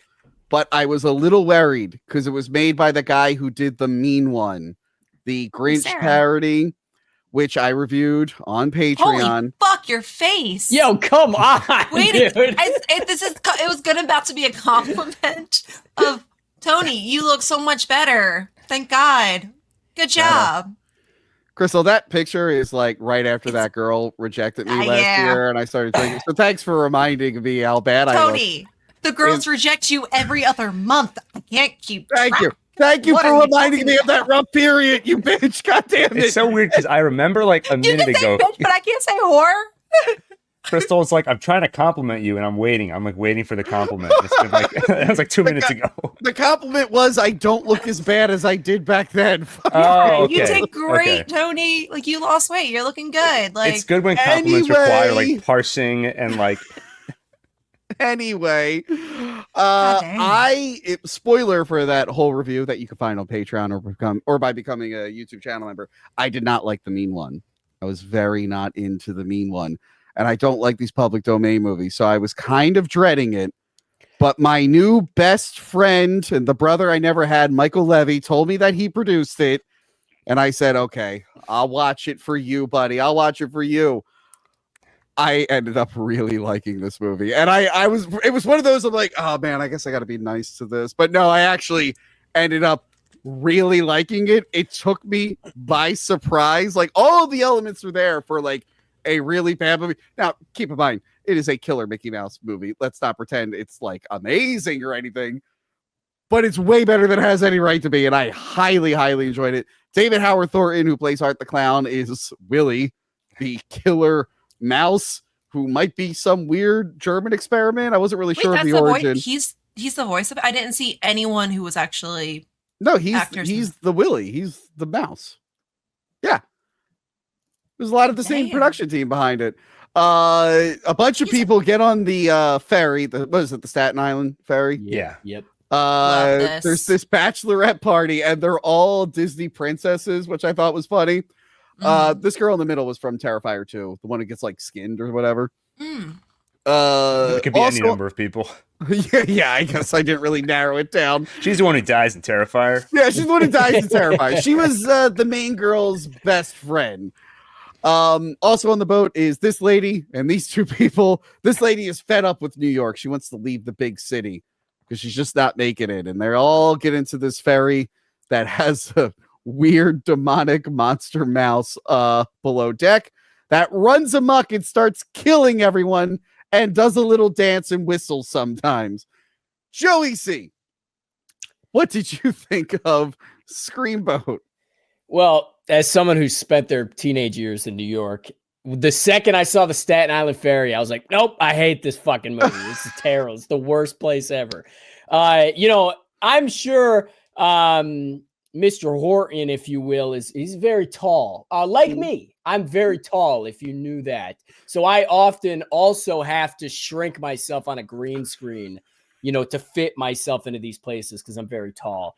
I knew nothing about this movie. Didn't even know it was a Steamboat Willie thing. I just saw the movie on the list and I'll just go and watch it without any previews or nothing. And everything was all fine and dandy until the how do I say, oral service scene. I was watching this with some food. I was enjoying some food. Really? Just normal this. food? Just normal food? Joey? Normal food. Normal food. Okay. Nothing in it. Normal Joey food. And I think I had a panic attack watching that scene. In fact, I was afraid to use my hands on myself for a while because of this scene. And it took me a couple days to kind of get over that fear. Luckily, we're good. We're good. Everything's good. Everything's functioning. What the fuck was this movie? What do you mean? This was the greatest thing I've ever seen in my life. Are you serious? I was smiling ear to ear from start to finish. I think I told all of you that I was shocked how good it was. And actually, Joey C and Gil, like within an hour of each other, both texted me about how much they were enjoying. This is the greatest thing ever. Of all the shit that we've watched, this was incredible. Again, after watching the Winnie the Poohs and the Mean One, I was really like, okay. And I walked out just being like, walked out of my basement. I finished the movie. I was like, that was so fucking funny. Gil, I already spoiled that you thought the movie was good. You said it's the greatest thing ever. It's part of your, I'm sure it's part of your list for the month. What did you think of Screamboat? Yeah, it was a lot of fun. I feel like the biggest problem that these public domain movies have, and movies like this in general, where they kind of hook themselves onto one ridiculous idea, is they often don't go far enough with that idea, or they can go too far and they don't take themselves seriously at all. And then you're just depending on the gags all working. And inevitably, a lot of them don't. But this one, like when it started, not just from the actor, but from the vibe of the movie, I was getting like Terrifier 1 vibes, where it was like very dark and dank, Staten Island ferry, and they were playing everything with a straight face. Like I feel like the movie was taking itself seriously, so when the ridiculous stuff happens, it's a lot funnier. When he starts dancing on people's corpses and you see all the gore and everything, it's funny. I will say, I think like about an hour in, it may have started to run out of steam a little bit for me. It has to keep finding new tricks to throw at you, with this character and new funny bits it can use. Yeah. And I feel like in the last maybe 20 to 30 minutes, it starts to try and do some story stuff. Like someone's sacrificing themselves. We need a plan to stop this person. As it starts to have a plot and move toward an ending, it wasn't as much fun as the first hour. Yeah. But it's also only like an hour and 20 minutes long. So that's not a major complaint. It was a really good time. If you like slashers, I think you'll enjoy this. Crystal, did you see it? I did. I loved it. It was so good. I wasn't sure if I was gonna like it or not. I don't know if you guys. As soon as I saw the trailer, I automatically Jason Takes Manhattan, automatic, thinking like it was gonna be a copycat of that.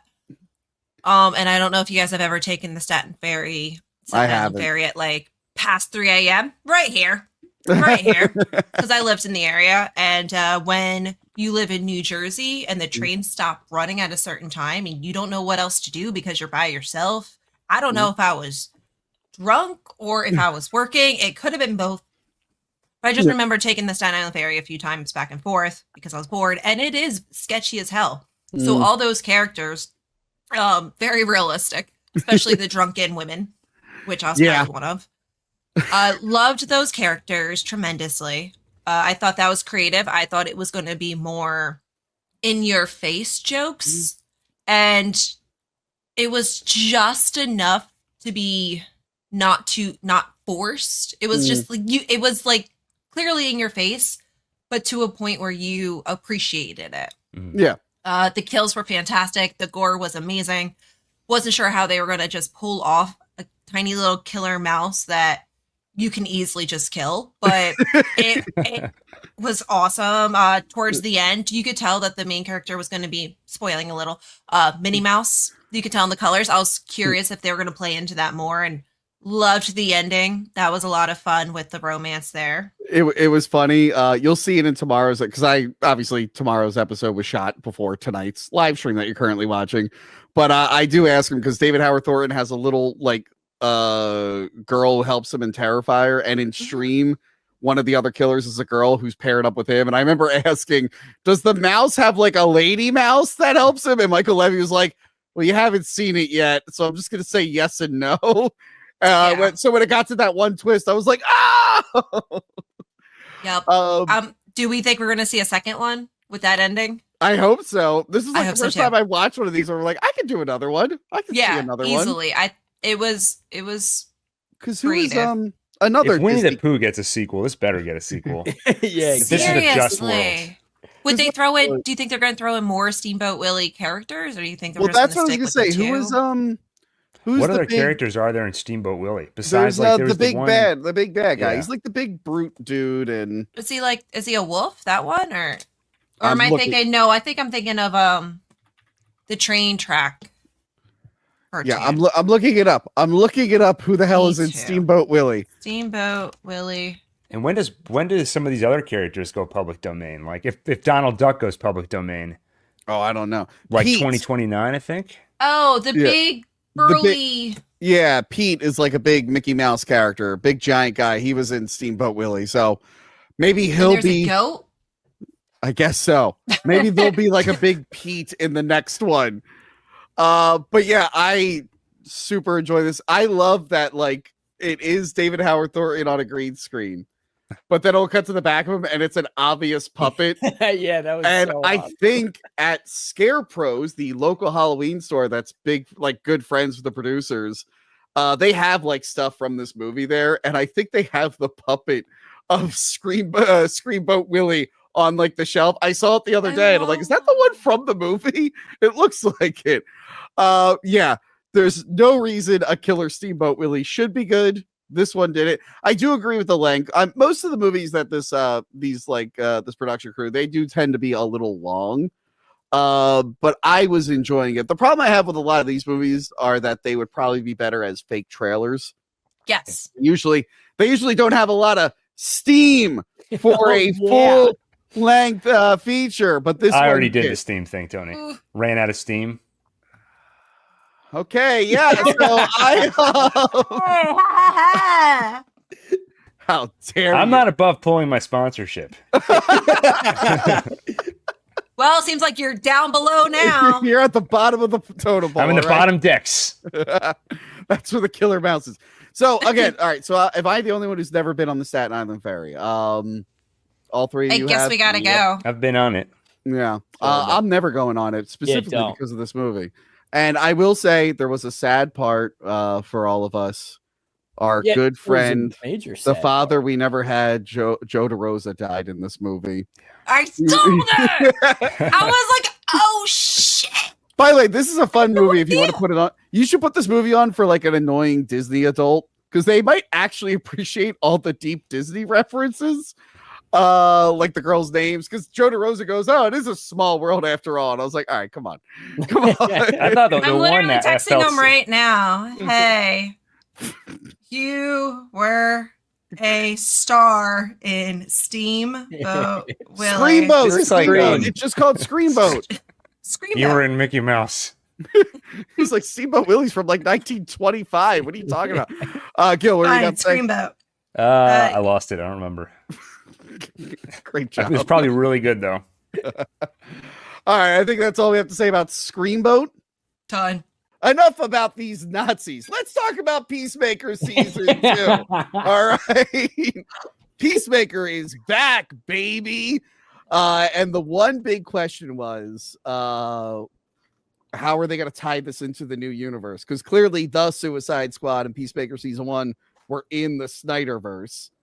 But then we saw characters from this appear in Creature Commandos and the new Superman. So we cut ahead a few years later. Peacemaker is trying to sign up for the Justice Gang. That's right. The Justice Gang, not the Justice League. So I knew they were going to do multiverse stuff. And when we did the Superman review, I'm like, clearly he's going to leave the Snyderverse and go to a new universe. Nope. The recap just reshot the end of the series, and we all now have to pretend that this was always in the new universe. I'm like, that's kind of hard to pretend. There were characters in Peacemaker's first movie that were from the first Suicide Squad and other things. So I thought that was weird how they decided to do that. Did anyone else like that kind of explanation? I was fine with it. I liked it actually. Yeah. I felt, we don't need to do the multiverse thing. Like, let's all be adults here and just say, look, it's a new continuity. They're doing the multiverse thing. They had an out.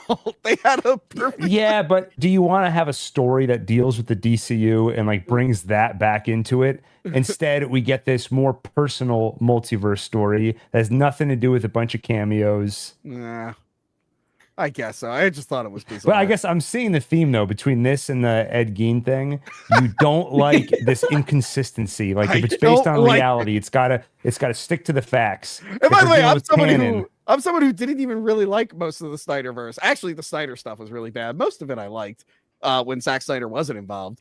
But I just thought they were gonna have a clever way to introduce him into the new universe, and then they just didn't do it. Well, I thought retconning it through a previously on, I thought was a pretty clever and funny way to do it, because they even swap out jokes. Like he made some joke about, I forget who, Aquaman with a fish. Aquaman, and they replaced it with Green Lantern. Yeah.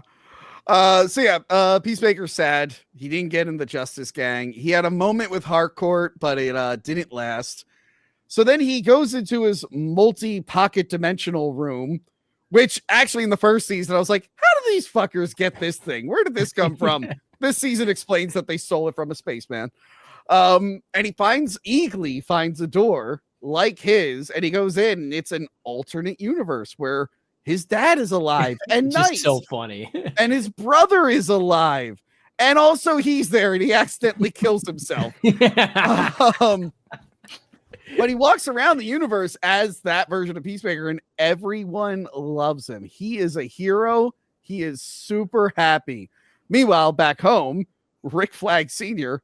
is a little upset about him killing Rick Flag Jr., and he has it out for him. He wants to murder Peacemaker. But also, because of the events of Superman, Lex Luthor opening the dimensional rift, they don't want anyone else opening up dimensions. They don't want to cause the planet to split open again. So he has a legit reason to stalk Peacemaker, but the real reason is just revenge. So of course his friends all go into the dimensional rift and they try to find him and they convince him to come back. Meanwhile, there's an Elmer Fudd plot line. With this guy hunting Eagly. Eagly has his own subplot, which is ridiculous. He is the Master Eagle. And also Judah Master's back. And the big twist is that it was a Nazi universe the whole time, but you can't blame Peacemaker for not knowing. Look how small that flag is. There were no other clues that it was a Nazi universe. That was actually good. She's like, you didn't notice the Hitler mural? He's like, oh, how did I miss that? We get a cameo from Lex Luthor, and it ties into stuff that'll probably happen in the next season or future episodes. Joey C, how did you feel about Peacemaker season 2?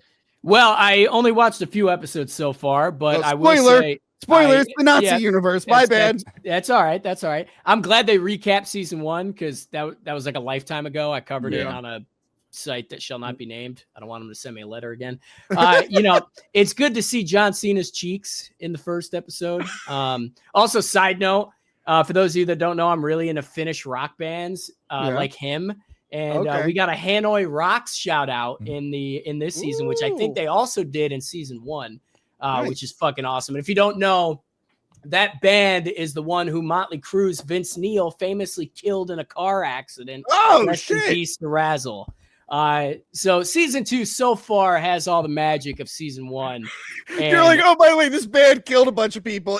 Motley Crue. Yeah, Vince Neil fucking killed Razzle in 82 or 83. And I like the tone of voice. It's like, fun fact, by the way. Fun fact. Rest in peace to Razzle. Razzle, Hanoi Rocks, fucking rocks, if you will. I'm actually really excited to finish this. I am actually happy. You can imagine I wasn't too happy watching Ed Gein because there's some questionable stuff on kitchen tables and stuff. But this one, you just can't wipe the smile off my face, man. Good Lord. Gil, how did you feel about Peacemaker season 2? I feel bad saying this after everything you just said, Joey, but I feel like the ending of this season was pretty atrocious. Oh, no. But you know what? The final episode is almost more of an epilogue. So I did feel like I got a complete story. And up until the final episode, I thought it was a pretty great season. Because to me, James Gunn, his humor is hit or miss. And usually he throws so much humor at it that enough hits for me. But I feel like season 2 leaned more into the drama side of it. And we saw stuff from John Cena that I didn't know he was capable of. And it was really impressive. And so for me, season 2 was better for that reason, because it was a little bit less of the humor and more of the dramatic side. I thought the pacing got a little weird midway through the season, where there were 2 or 3 much shorter episodes, like 20 minutes long. And it felt to me like you could have stuck 2 or 3 of them together. It just felt like we need to have an 8-episode season. So let's stretch it out a little bit. I thought it was great overall, other than the finale, which I would just describe as super self-indulgent. 4 music video montages, essentially. You get some of the weird, like, let's try and tie this into the broader universe setup stuff that doesn't feel totally earned. Overall, though, 1 bad episode, 7 good ones. I will say that last episode, it felt like the first episode of the next season just tagged on to the end. I'm like, wait, now I want to keep watching, but like I felt like we were wrapping up and then you prolonged it. Crystal, I'm assuming you didn't watch this because you still haven't seen Superman. You haven't seen Superman? No, I haven't yet. I've been watching all this other shit that he's making me watch. You're allowed to take time and watch Superman if you want. I literally don't have enough time to watch the stuff I have to watch for this. So you don't have to do every month, Crystal. It's fine. I have to stay relevant somehow because I can't be in like other reviews because I'm not there. Crystal, this is 2 out of 3 episodes in a row. You were in Toxic Avenger and you're in Monday's episode. You're allowed to take. But then what happens in December and January and February? And you're about to have a huge debut on One Take. Oh, yeah. This is my outfit, FYI. I figured. Which is good because actually it's a nice full circle because the first movie I covered this month, Weapons. Yes. What? It's like we planned this. Yeah, that's kind of cute. Totally. Nice. Also, I have to talk to my good friend Michael Levy and be like, "Why did you take down Gil's Screamboat episode?"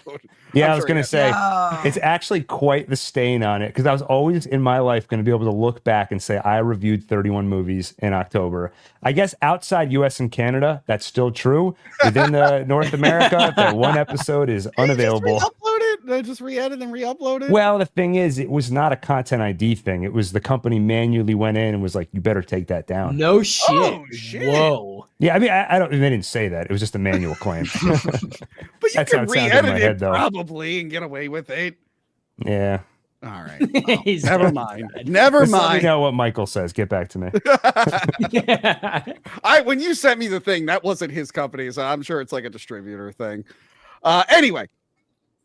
Mike, as the biggest John Cena fan here, how did you feel about Peacemaker season 2? I liked it. Yeah.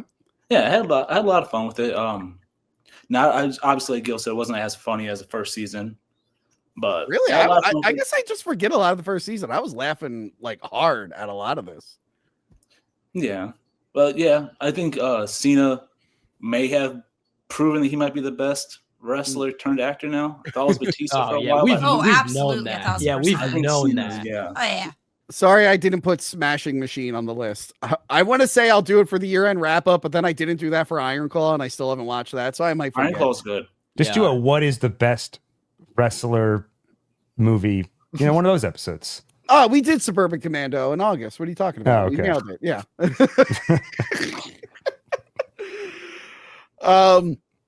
Did you like the whole season? Did the last episode let you down like it did us? No, not really, because I think I went in knowing already a lot of people were disappointed by it because I didn't watch it when it premiered. I will say the Nazi stuff was spoiled for me, like on Twitter. Like when everyone figured it out. Everyone guessed it ahead of time, but then like Twitter just spoiled it, and then I was binging all of these, and I'm like, oh, that got spoiled for me. That got spoiled for me, but I still enjoyed it anyway. Yeah. It's like if someone were to spoil Scream 7 for me, I usually guess the killer in the first act anyway, so I'll still enjoy Tony it. was talking me off the ledge. Like, yeah, you know, you actually made me feel better because someone spoiled Scream 7 for me. And Tony's like, Gil, I usually guess who the killer is anyway, and I still enjoy the movie. And I'm like, I actually feel better now. And now you can see the scale of problems in my life. Like, I need to be talked off the ledge because a movie it comes out in 5 months. I was like, I might know the ending of it. Also, it's not like Scream. We talked about in Scream 3, the thing got leaked and they changed the ending and did reshoots and stuff. They probably shot multiple things for this. But anyway, I will say the best thing about this was Tim Meadows' character. He was awesome. Yeah, he was so good. I fucking love Tim Bird Meadows. blindness. The bird blind, that duck. It was like, what? At first, I was like, okay, this is a little too much, but he never like breaks character. He says it all with that same tone, and so it quickly grew on me. You could say the most ridiculous thing. It was so funny. Oh, he was great. That's why I don't think season 2 was less funny than season 1. I just think it almost like it had a lower volume of jokes, and I thought the ones it had typically hit better than season 1. Yeah. I do love Adrian in this one, Vigilante. Yeah. Not anything like his comic counterpart. I think the CW shows did him a little bit more accurately, but he's basically kind of Deadpool, but like dumber. I love his weapons room. He has millions of This dollars. is blood money. And he's like, oh, I can't actually use this money. It'd be unethical. It's blood money. And they all start stealing money when he's not looking.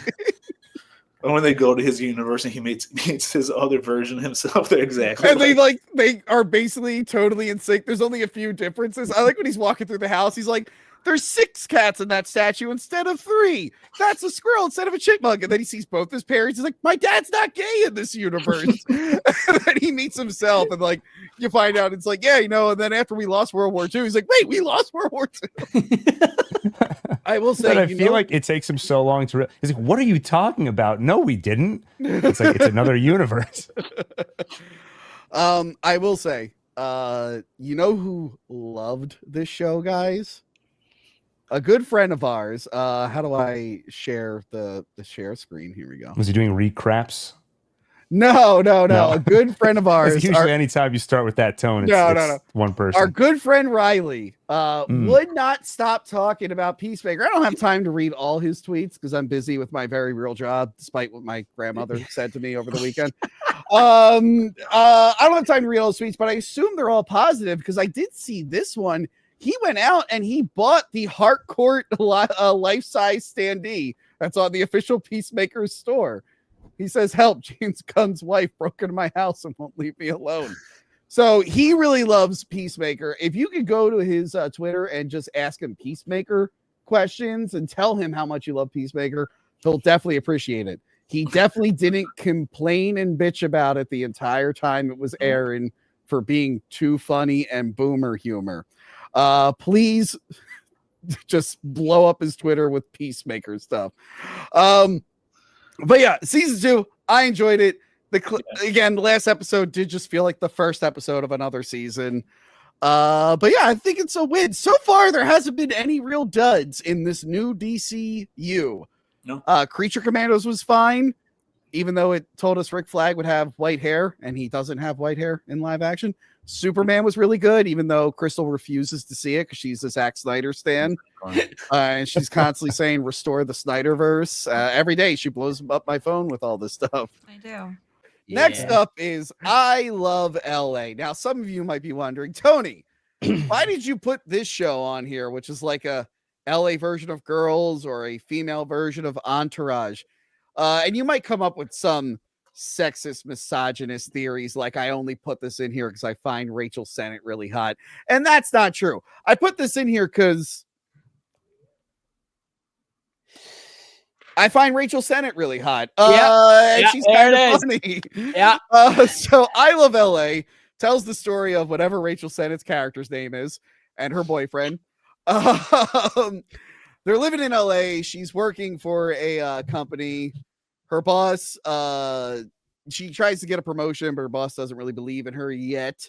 And then at the same time, her asshole friend Tallulah moves into town from New York, who's like this big influencer girl that she was supposed to manage, but then Tallulah went to New York and abandoned her. And now she's back, fucking up her life. We find out Tallulah's broke.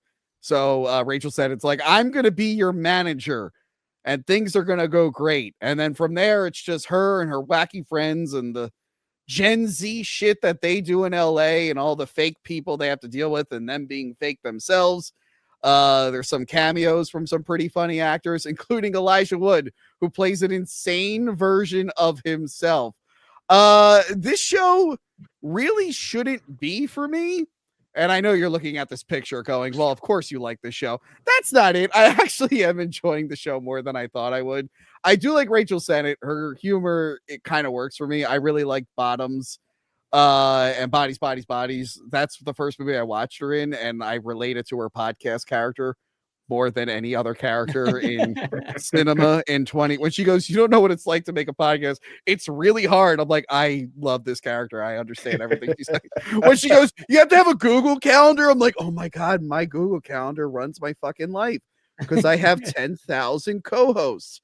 Which reminds me, Joey C, give me your schedule after the show. It just ruins my life. But I'm invested in it. I'm having a lot of fun with it. Joey C, what did you think of I Love LA? Very hip, very Gen Z, very similar to, if anybody's ever seen the Netflix show Special. No. Except Special is actually fucking great. And this sucks. Oh, you don't like this one? Very similar vibes. Yeah, I have no idea. I hate everybody in the show. They are very unlikable, which I kind of dig that. Dude, I'm telling you, it's so similar to Special. It's crazy. You know, the influencers, the rich assholes who buy $20 coffees and then tell other characters that they're poor. It is just, I will never watch this again. Matter of fact, it made me start rewatching Special on Netflix because I love that show. I'll never watch this again. I am less of a man because I watched the show. Who was your least favorite character? Was it Tallulah? Yeah, 100%. She gets better as the episodes go on, but yeah, she is. She is a disaster in the beginning. Also, I'm still struggling with that actress because I like physically, I'm like, she is hot, but we've talked about this before. Her mom is Paula Adlon, the voice of Bobby Hill. And she sounds exactly like her mom. So whenever she talks, I just start thinking about Bobby Hill, and I'm like, I can't be attracted to this woman. I'm just hearing Bobby Hill's voice.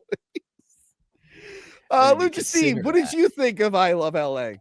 I'm liking it so far. It's not like I haven't watched more episodes, so I don't know what that says about it. But wait, you're out in the West Coast. You're like in LA or around LA. We hung out there. LA's over there. I'm safe in Orange County. Okay, but you've been to LA, spent time there. This must hit close to home with you. This must be an everyday life occurrence for you, right? Yeah, sure. I meet podcasters all the time. You know what? The first episode is an earthquake, and I have felt earthquakes because I'm so close to LA that I feel the earthquakes. I've never felt an earthquake during sex, though. That must be an experience. That I think that's a great opening though. Like it pretty much shows you what kind of it's going to be a pretty raunchy show. Yeah.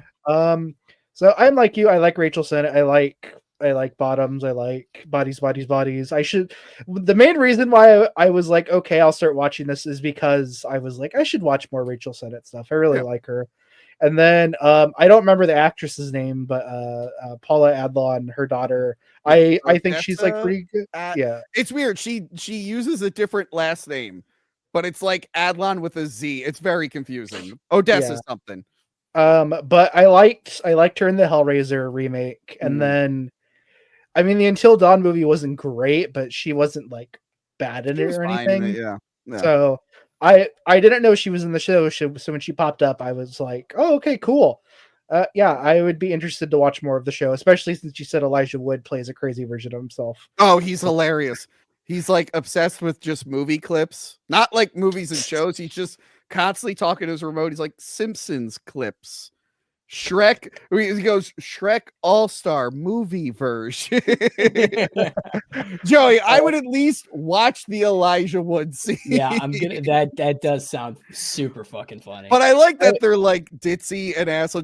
There's one episode where the black girl, she's a VP, but that's only because her dad is the CEO and it's like a vanity title. Yeah.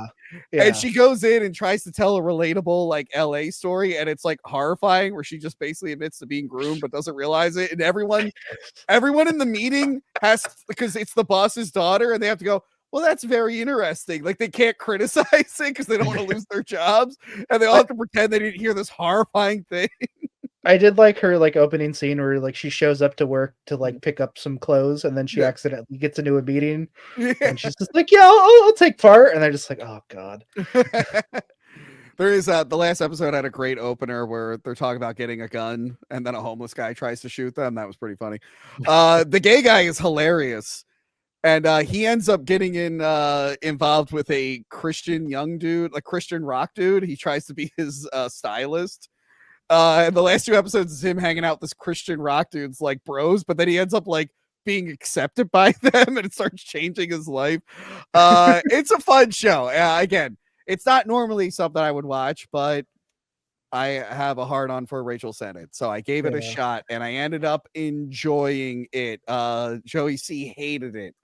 He hates. Well, I didn't see enough bikinis apparently. I am Joey. I am proud of you for hating women. Good job. Yep. Thank you. I think it's misguided this time, but I will not fault you for hating women and something women make. That should be your default emotion. Yes, it is. But there are exceptions, though. Yeah, there are exceptions. Yes, of course. You were shitting on women recently about something. I forget. It was on Twitter. I shared it. I forget what it was. Me? Oh, you said something about women on International Women's Day. I forget what it was. What was. Yeah. Something like women don't like bisexual dudes or something. Yep. You were calling women out for being very mean to bisexual men, and you did it on International Women's Day. Yeah, that was a mistake. I was like, great job, Joey. Joey, I clicked on the thread that you reposted, and oh my god, it made me so mad reading that. Like, God, I'm gonna. That was the funniest thing in the world. I'm like, I wasn't expecting. Like, I woke up that day being like, how can I piss off the brides? And I'm like, never mind. Joey C did it for me. Yeah, I love it. Oh my god. Shit! Wait, I was scrolling to look for it, and I forgot you turned 30 this month. I did. You're over the hill. 30. I'm over the hill. I'm over the hill, baby. We're gonna keep these muscles going. Over the hill. Fuck. I can't find the goddamn post. My sexual drive go down in my 30s? Well, mine has, but not by choice. It's just lack of options. But no, when there is an option, it seems to be fine, Joey. I think just you'll be rewatch I Love LA a couple of times. That's what you got to do. You got to keep watching I Love LA. Perfect. And god damn it, I can't find the post anywhere. Oh well, it was very funny. Next up, The Chair Company, starring Tim Robinson, who's just having a killer year. Friendship came out earlier this year. Have either of you guys watched Friendship?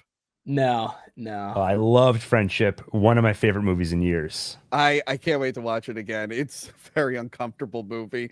But yeah, so he has a new show out called The Chair Company. I missed it when it was first airing, but I really wanted to put it on the November wrap up because it ended in November.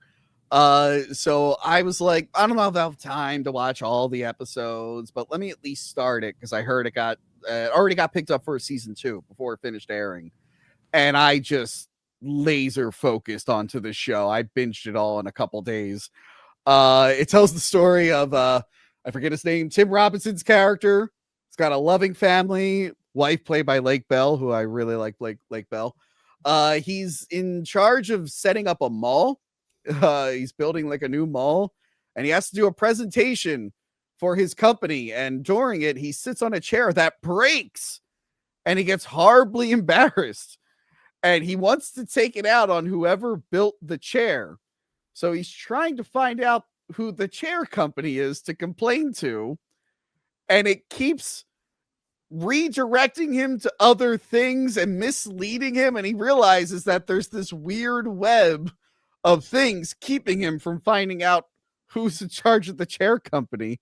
And then he gets attacked by a guy for looking into the chair company. And as the show goes on, it's just him pulling all these threads to figure out what the deal is behind the chair company and running into the craziest characters ever. Just the most insane people ever, including this guy who I fucking loved at the shirt shop. And it just takes you down a weird rabbit hole. I fucking love this show. Joey C., what did you think of the chair company? Very Big Lebowski-esque. Now, Tony, remember before the stream when you said, and I said to you that I watched everything. I didn't watch this. This is the first time. So you're a liar. I lied to you unintentionally, but now I'm gonna let Gil tell you what. You know what, Joey C. We were talking about this new Italian stereotype I heard about off camera. Wasn't familiar with that one. Italians lying, very familiar with. You see, I was mistaken. So thank you for reinforcing that stereotype that we're all liars. Thank you. Gil, why don't you pick this up here? What did you Can I get moved up to the middle row? I feel like I've earned it. Obviously. All right, Gil, now let's talk. What did you think of the chair company? I did not see this show. No, I'm just kidding. I've seen the first episode, and I am hooked, and I do plan to watch the rest of it. Tim Robinson is hilarious. My introduction to him was Friendship, and since then I've watched, what's the show he does, the sketch show? I Think You Should Leave. Yeah, I've watched a bunch of that, and he's just so funny. You just have to give him something to riff on.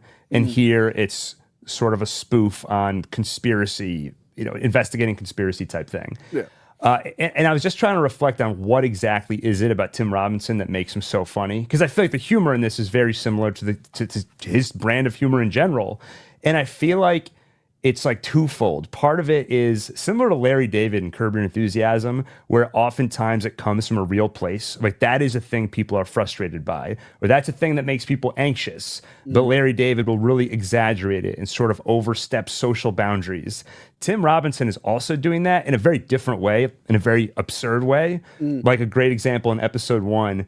How many times have you done something embarrassing and then you walk away and you're like, idiot, stupid, like you mutter to yourself a little bit? Yeah. So he'll do that, but he'll get under his desk and start like kicking it because he just needs to be alone and isolated for a little bit. And then someone will come in asking where he is, and then he's looking up to the little hole. It's so funny.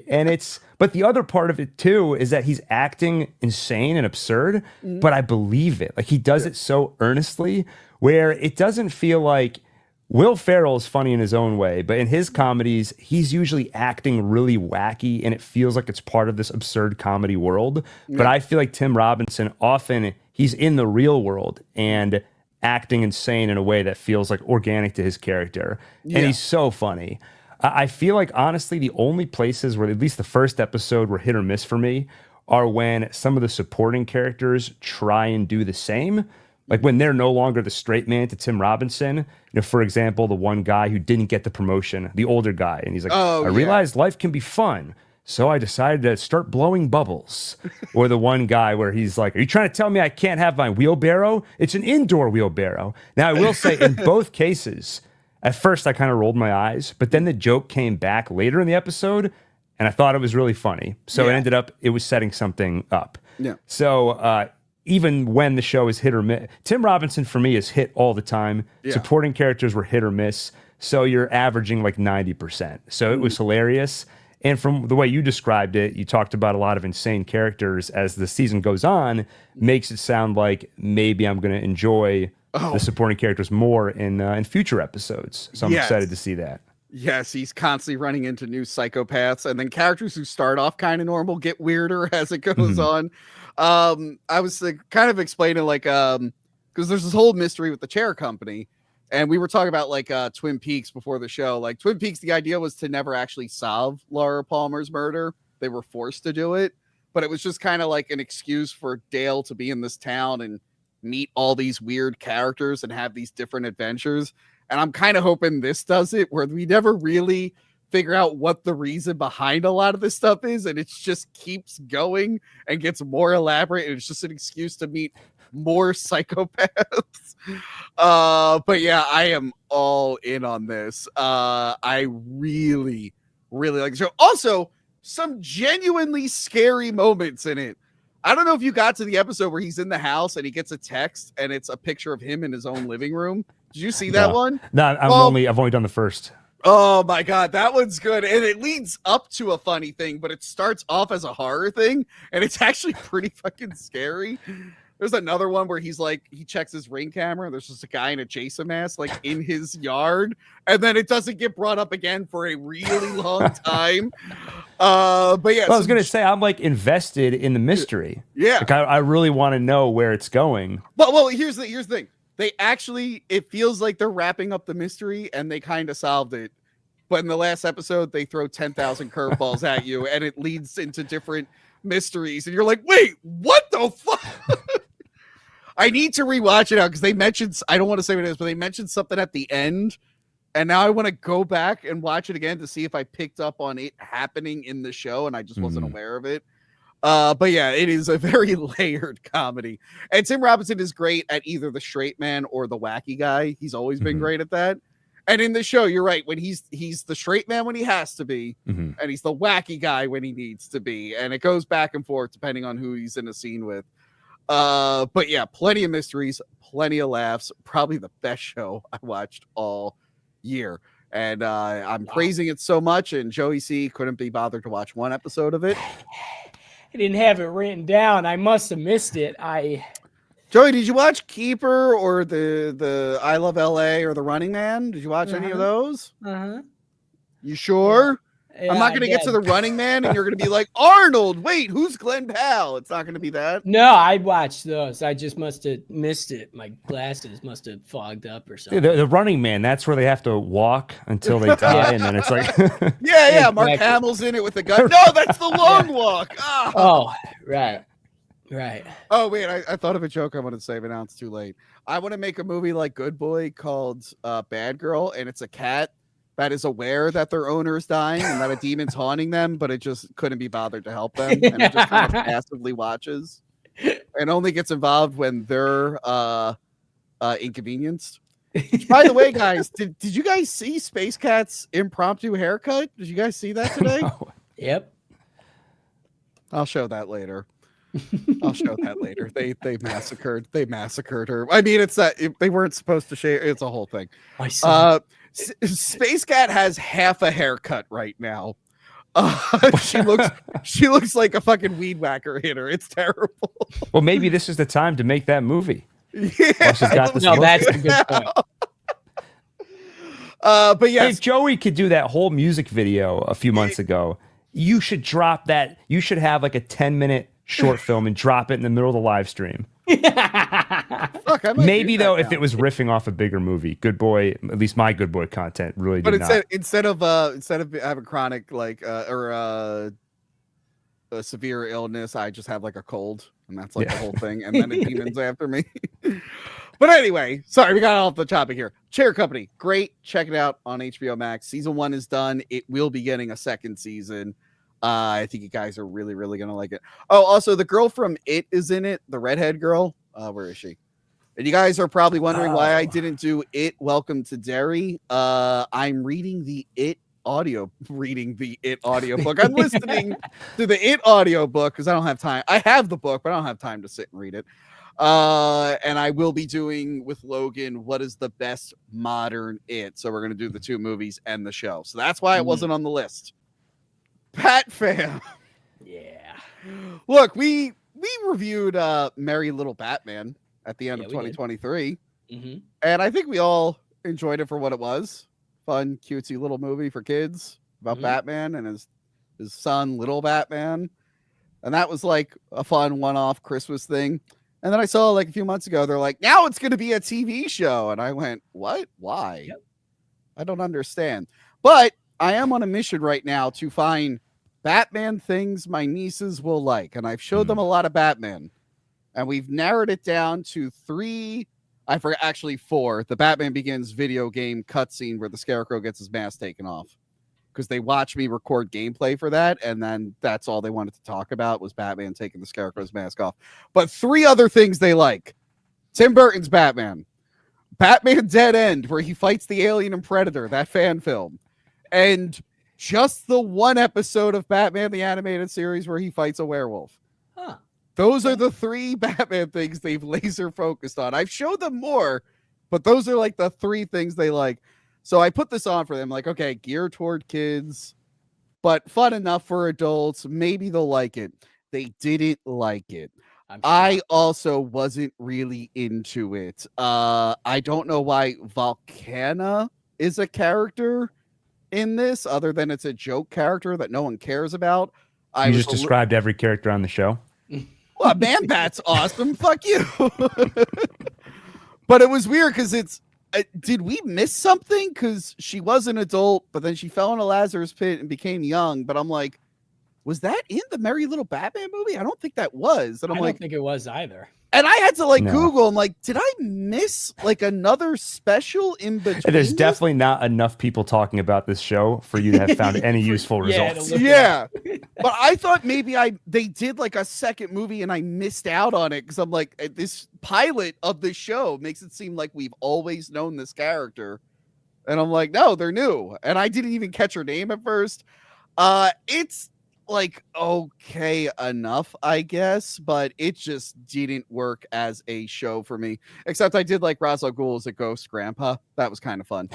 But yeah, I only got 1 episode in it. Maybe it gets better, but I was watching with what I thought was the target audience, and they just wanted to watch Batman fight the alien and Predator again. Joey C, how did you feel about Bat Fam? Yeah, I didn't watch the whole series per se, but the animation style is decent, I guess. It kind of gives like Nickelodeon, like 6 a.m. cartoon vibes, I suppose. One big happy family. It's a nice little like brain off show. If I just need some background noise, this was like perfect for that. You get a wide variety of villains, Clayface, Mad Hatter, King Tut was in there in the first one. Yeah. And like Batman and young Batman working together is like just a really funny idea to me. It's just so out of left field for me. I'm not super into the Batman lore, but I don't know if this will even make sense, but I feel like the animation style fits the vibe of the show perfectly. And it seems to have a lot of heart into it.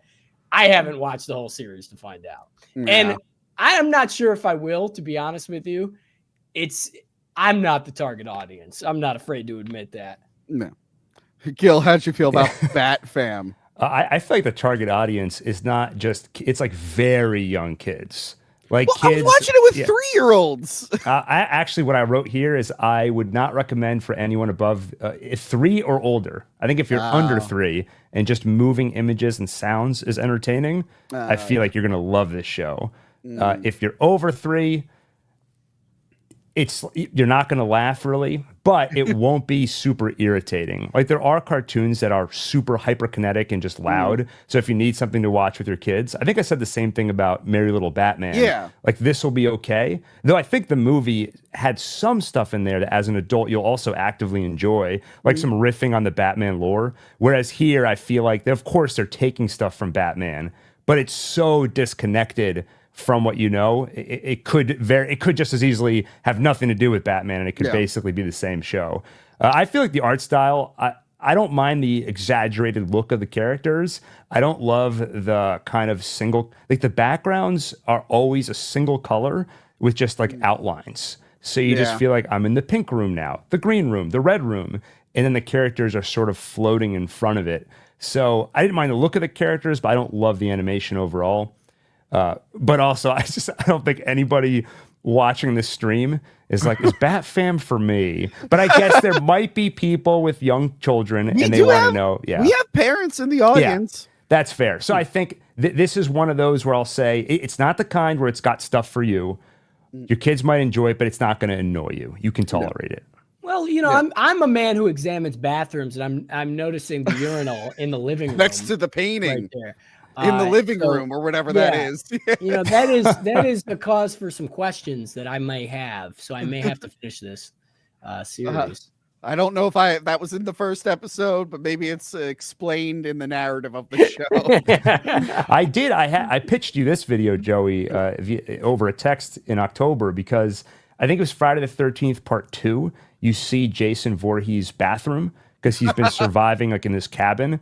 Sure. And I cut a joke from the video. I almost included it where I was like, Joey should do a video on like serial killer bathrooms because I found myself fascinated in that scene. The good thing about that is I think the Friday the 13th video game, when you play as Jason, you start off in that shack, and I think they have the bathroom there. What? So it fits your channel. So it's been a while since I played it. Actually, there are a lot of bathrooms in Friday the 13th, the game, and you could do a single player and just check them out. I mean, the game's been dead for a few years, but that would be a good Friday the 13th episode. If you do that video, Joey, I want to get added as a collaborator just to confuse my audience. Like, what is this? Wait, when is the next Friday the 13th? I need to know immediately. Getting my notepad. Joey, I will fire up that game and just we have one in January. I will need. Oh no, February. Joey, Friday, the 13th bathrooms. We're doing this because every house has a bathroom. I think there's like multiple. Each different camp has like showers and like whatnot. Yeah, that'd be really funny. Oh, we're doing that. Thanks for checking out the boys' shower at Crystal Lake. I'm glad we were able to help you. This is how it happens, guys. This is how the magic happens. This is what it's like in my brain. Let's take a look at their bathroom. But yeah, Bat Fam. It's so interesting that we talked about video game bathrooms instead.